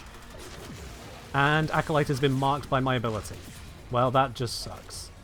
I'm gonna have to just cancel my 4 and blap him. It's the only way.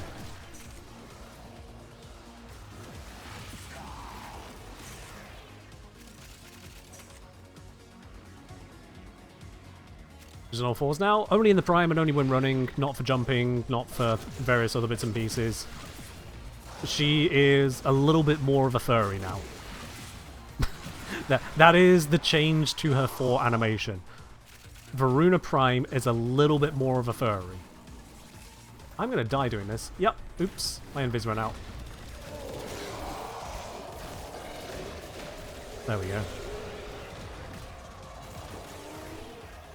Irene! Stand! Thank you. Okay. Holy fuck, did I take a lot of crossfire damage there. This is why I don't use Duplex Bond. Crossfire damage nearly murdered me because they were shooting at a sentient. One sentient.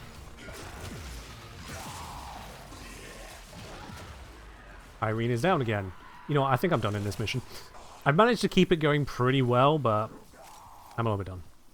The one did buff the 4? Yes, it's currently bugged. LU had from their own testing results on October 31st last year. It was working. The wiki says it was working. My video from 3 years ago said it was working. It's just today that there seems to have been this issue introduced. So D will fix it. It wasn't in the patch notes as an intended removal, and God, they'll never have intended it. But yes, it is definitely currently bugged. You notice the stealth was breaking a lot for some reason? Not sure what you're referencing on that, sorry, no. Follow how short-timed Warframe drops are on Twitch. I mean, we've not had a drop here recently, so I'm not sure which drop you're referencing.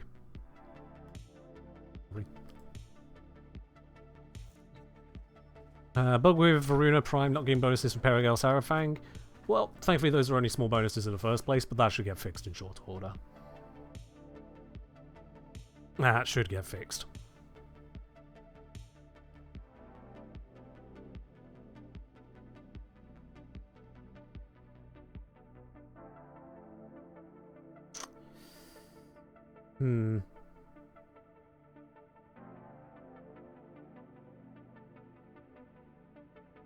We'll see what comes of it all. Main takeaway right now is doing the double augment approach on this, whilst there is that loss in range, that definitely felt a lot more consistent than using just one or the other. But my issue with Prayer Dinar, the finding of that mark target is still pain to me. But that's a skill issue, I suppose. Zervatos, thank you very much for subscribing with your Prime. Dropping into the channel here and get yourself that lovely blue sub badge and all the other bits and pieces to go along with that. Cheers today. Oh, was Warframe International running a drop today? Yeah. Well, yeah. They only run those drops just during those streams. They're trying to get you to watch their streams, to engage with it, or I guess reward you for watching the streams. I'm not sure which way around that is. I'll be quite honest with you. I'm never quite sure. Do they want people to watch and thus the drop? Or are they just happy to give the drop to say thank you for watching? Because I don't know. I certainly don't feel like Warframe necessarily to pump the numbers, as it were. I don't know. Why not get rid of Mecha Pulse, Mecha Set, and Equilibrium 3, as well as place a purple shard for Equilibrium. Shards are taken up by blue for Energy Max primarily. So, like, you can fiddle things around, Deathcore, and this isn't a finished setup. I'm still going to be trying more things off a stream, but half of what you're asking there is not a great start. Also, full Umbral. You're supposed to be invis most of the time. Umbral Intensify is just on there, one, because strength go burr, and two, because Twitch, years ago, put an Umbral Former onto her. Yeah.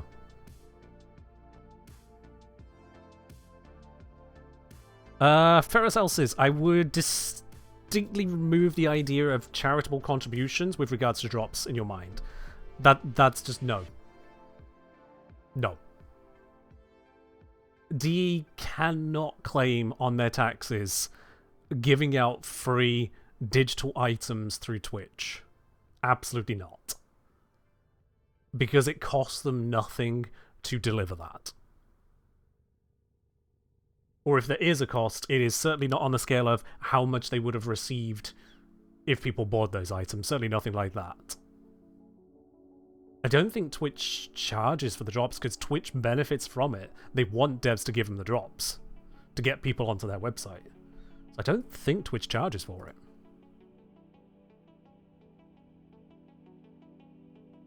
How much does the Legendary Core consider for donations for taxes? 0. Check with your local accountant, because I don't know accounting in any country other than my own, but also still no.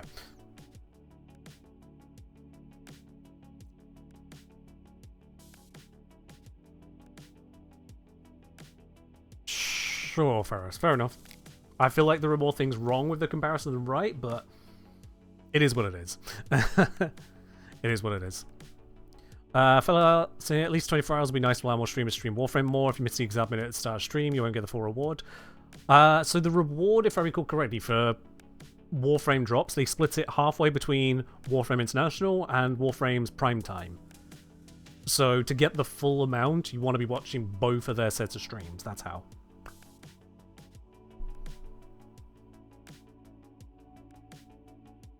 As I'm saying, do you have melee setups? We're in progress, Sam. We're in progress. Slow down. We had enough time farming the frame and then also finding bugs and having you coming in with... Actually, that's your best spelt comment in a while right there. Well done. But yeah, slow down.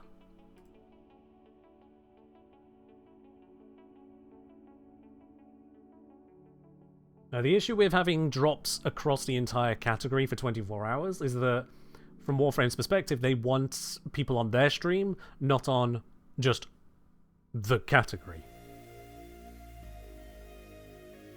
And 24 hours of drops, it will just lead to people just being somewhere within the category, not really engaging much about anything. When we do have drops here, there is an uptick in the people engaging. That uptick does not match the number of people watching. Not even slightly close. It's actually why we have the giveaway system the way I have it designed on this channel. Is to basically make sure the giveaway goes to people who are actually watching, rather than someone who turned it on for drops and then just went to do something else.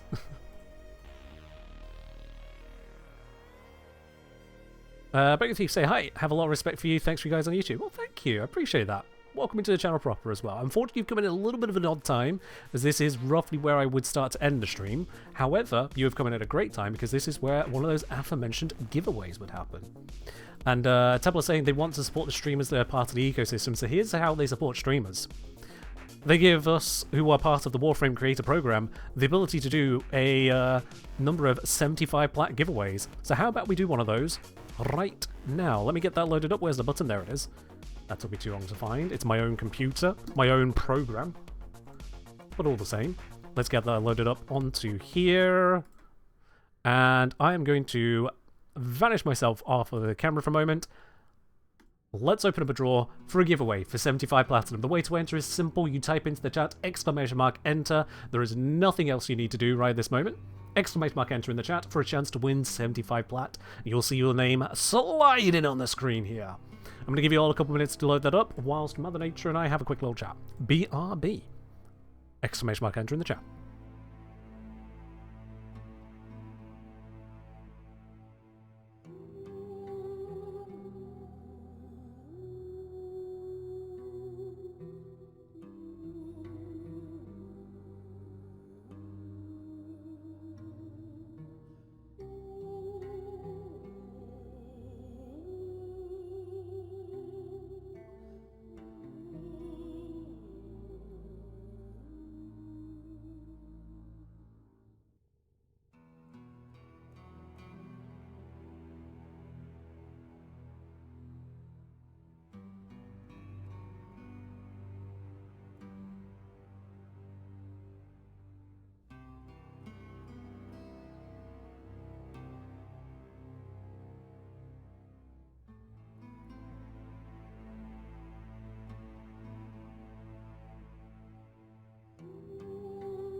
Alright, last chance to get in on the giveaway here. Exclamation mark enter into the chat.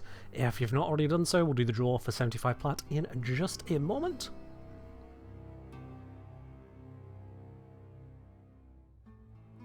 And there's always a few of you who decide to bring out the old commands for different other giveaway systems we've used over the many years this stream has been active.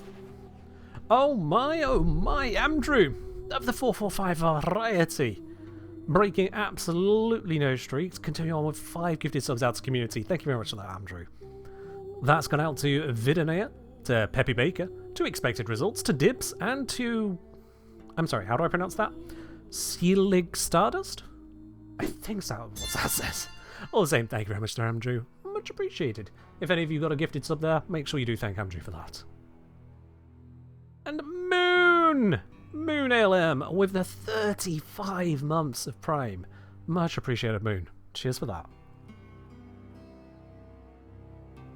Alright, and with that, I think there's enough time for everyone to get in on the giveaway. If you didn't already join in, you clearly didn't want to try it, so let's do the draw.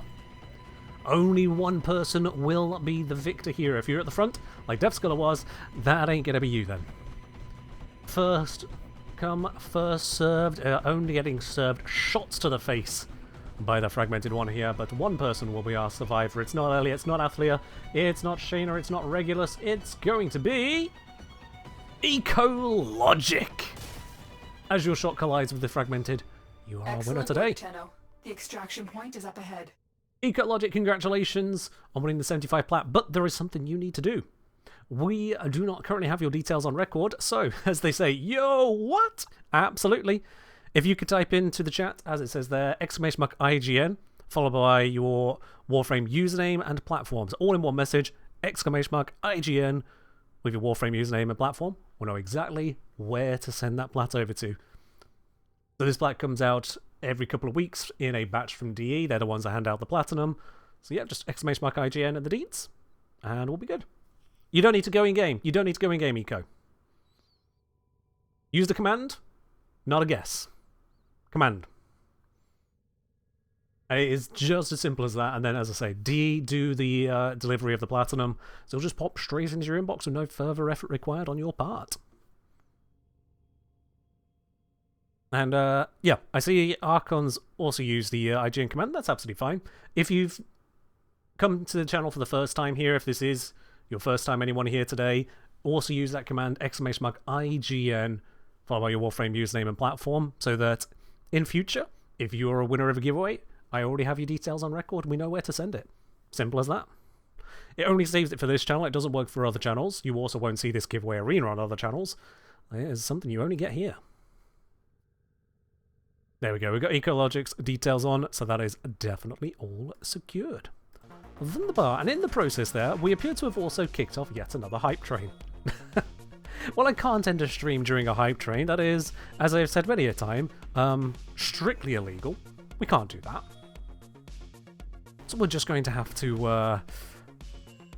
chat a little further on this before we wrap up, excuse me. And that does mean you guys literally have the ability to extend the stream if you so desire, by gifting subs, subbing for yourself, or cheering with 100 plus bits. Yeah. How many rumors do I have there in my orbiter? Not that many. Not that many. We have, like, you know, a handful up over here, one over there, just a few rolling around over here, a couple over here. There's a couple that are stuck in the Iotans. That happens. They're not very many. A few more in here as well. There used to be more. Unfortunately, they take up a lot of capacity, and also they kind of lag out. Actually, they lagged out my old computer. They probably wouldn't lag out my current one. But still, the capacity is definitely an issue. And I need the capacity for eggs. That is a lie, I don't need any more eggs. Please do not. How many Iotans? Let's see. How many Iotans? 1, 2, 3, 4. Skip a few, because there's so many more.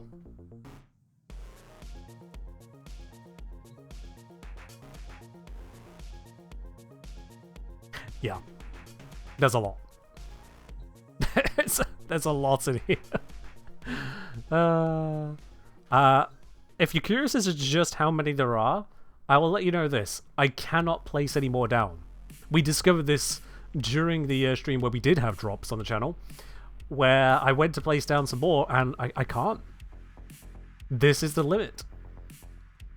This is the maximum number of Ayata sculptures I can put in this room, which doesn't quite reach the end of the floor space here. So yeah. Ah, Moon. Interesting question. A beautiful frame, a beautiful prime. Any chance of there being a prime access giveaway sometime? Interesting, interesting. I would say on that, make sure you definitely pay attention in the VORUNA video I'll be releasing in the very near future. All detail about that will be there, not a moment sooner. For those of you wanting a chance at a free VORUNA Prime access.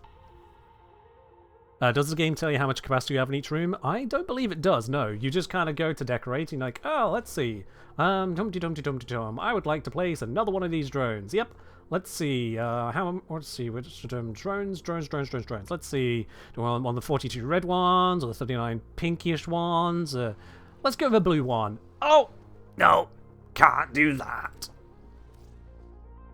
Yeah, there's it only says how much is available whilst you're mousing over it. And somehow I have 3 available, but pretty much everything costs 5. Or in the case of these, 100. It is what it is. Guys, Kitty Cat saying, I feel like I've been following you for years with as many older streams been watching. Yeah. I was gifted a shitload of drones after the great Ireton obliteration that Quintus cheered for. It was Quintus and Esprit that led to the mass amount of drone donations, and whilst we can't still have all of those drones out these days for other reasons, we still have the drones in our inventory, and we have drone emotes on the channel here. So in case anyone has ever looked at the name of the emotes and wondered, well, hang about, Ken, why are the drones that? So the golden one went to Quinn, who donated the majority of the drones, and then the standard drone, but animated, that went to Esprit. Hence the names of them there.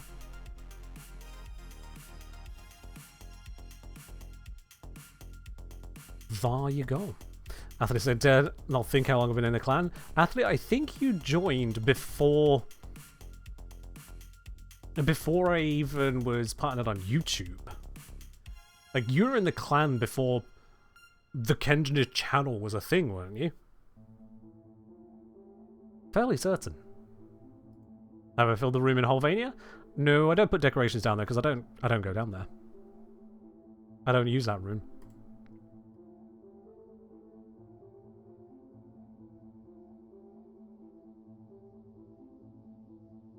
Yeah, Athlete, yeah, you were here before I was a streamer and YouTuber. Absolutely right, yeah. I don't know if you joined technically before my first video, but we don't count that far back. You were certainly here before the first stream. That goes back to yourself, it was Josh, Frost, Beard, Tom, Danny. Yeah, we're going right the way back with some of those names. Right the way back. Alright, it appears that the hype train has wrapped up and Twitch is now trying to serve ads to people. So you know what, I think that is where we've had a good run of it. I'm going to be doing some more testing with VORUNA off stream tomorrow. Certainly with the Prime. I'll be reporting the bugs that I find 2D and leaving it to them to fix what they find as they find it. And you can look forward to a VORUNA Prime build guide, skipping over the majority of the how she works and more onto the what to do with her in 2026. Because the how, I covered that for you years ago. So if you want to have at least a sneak peek into the ideas there, check out the older videos. But indeed, I will be bringing it up to date for you in short order. But for now, have yourselves a wonderful rest of the week. I'll see you on Friday for some, well, I'll decide on the day. We'll see. In the meantime, have yourselves a very good one. Catch you then. Bye-bye.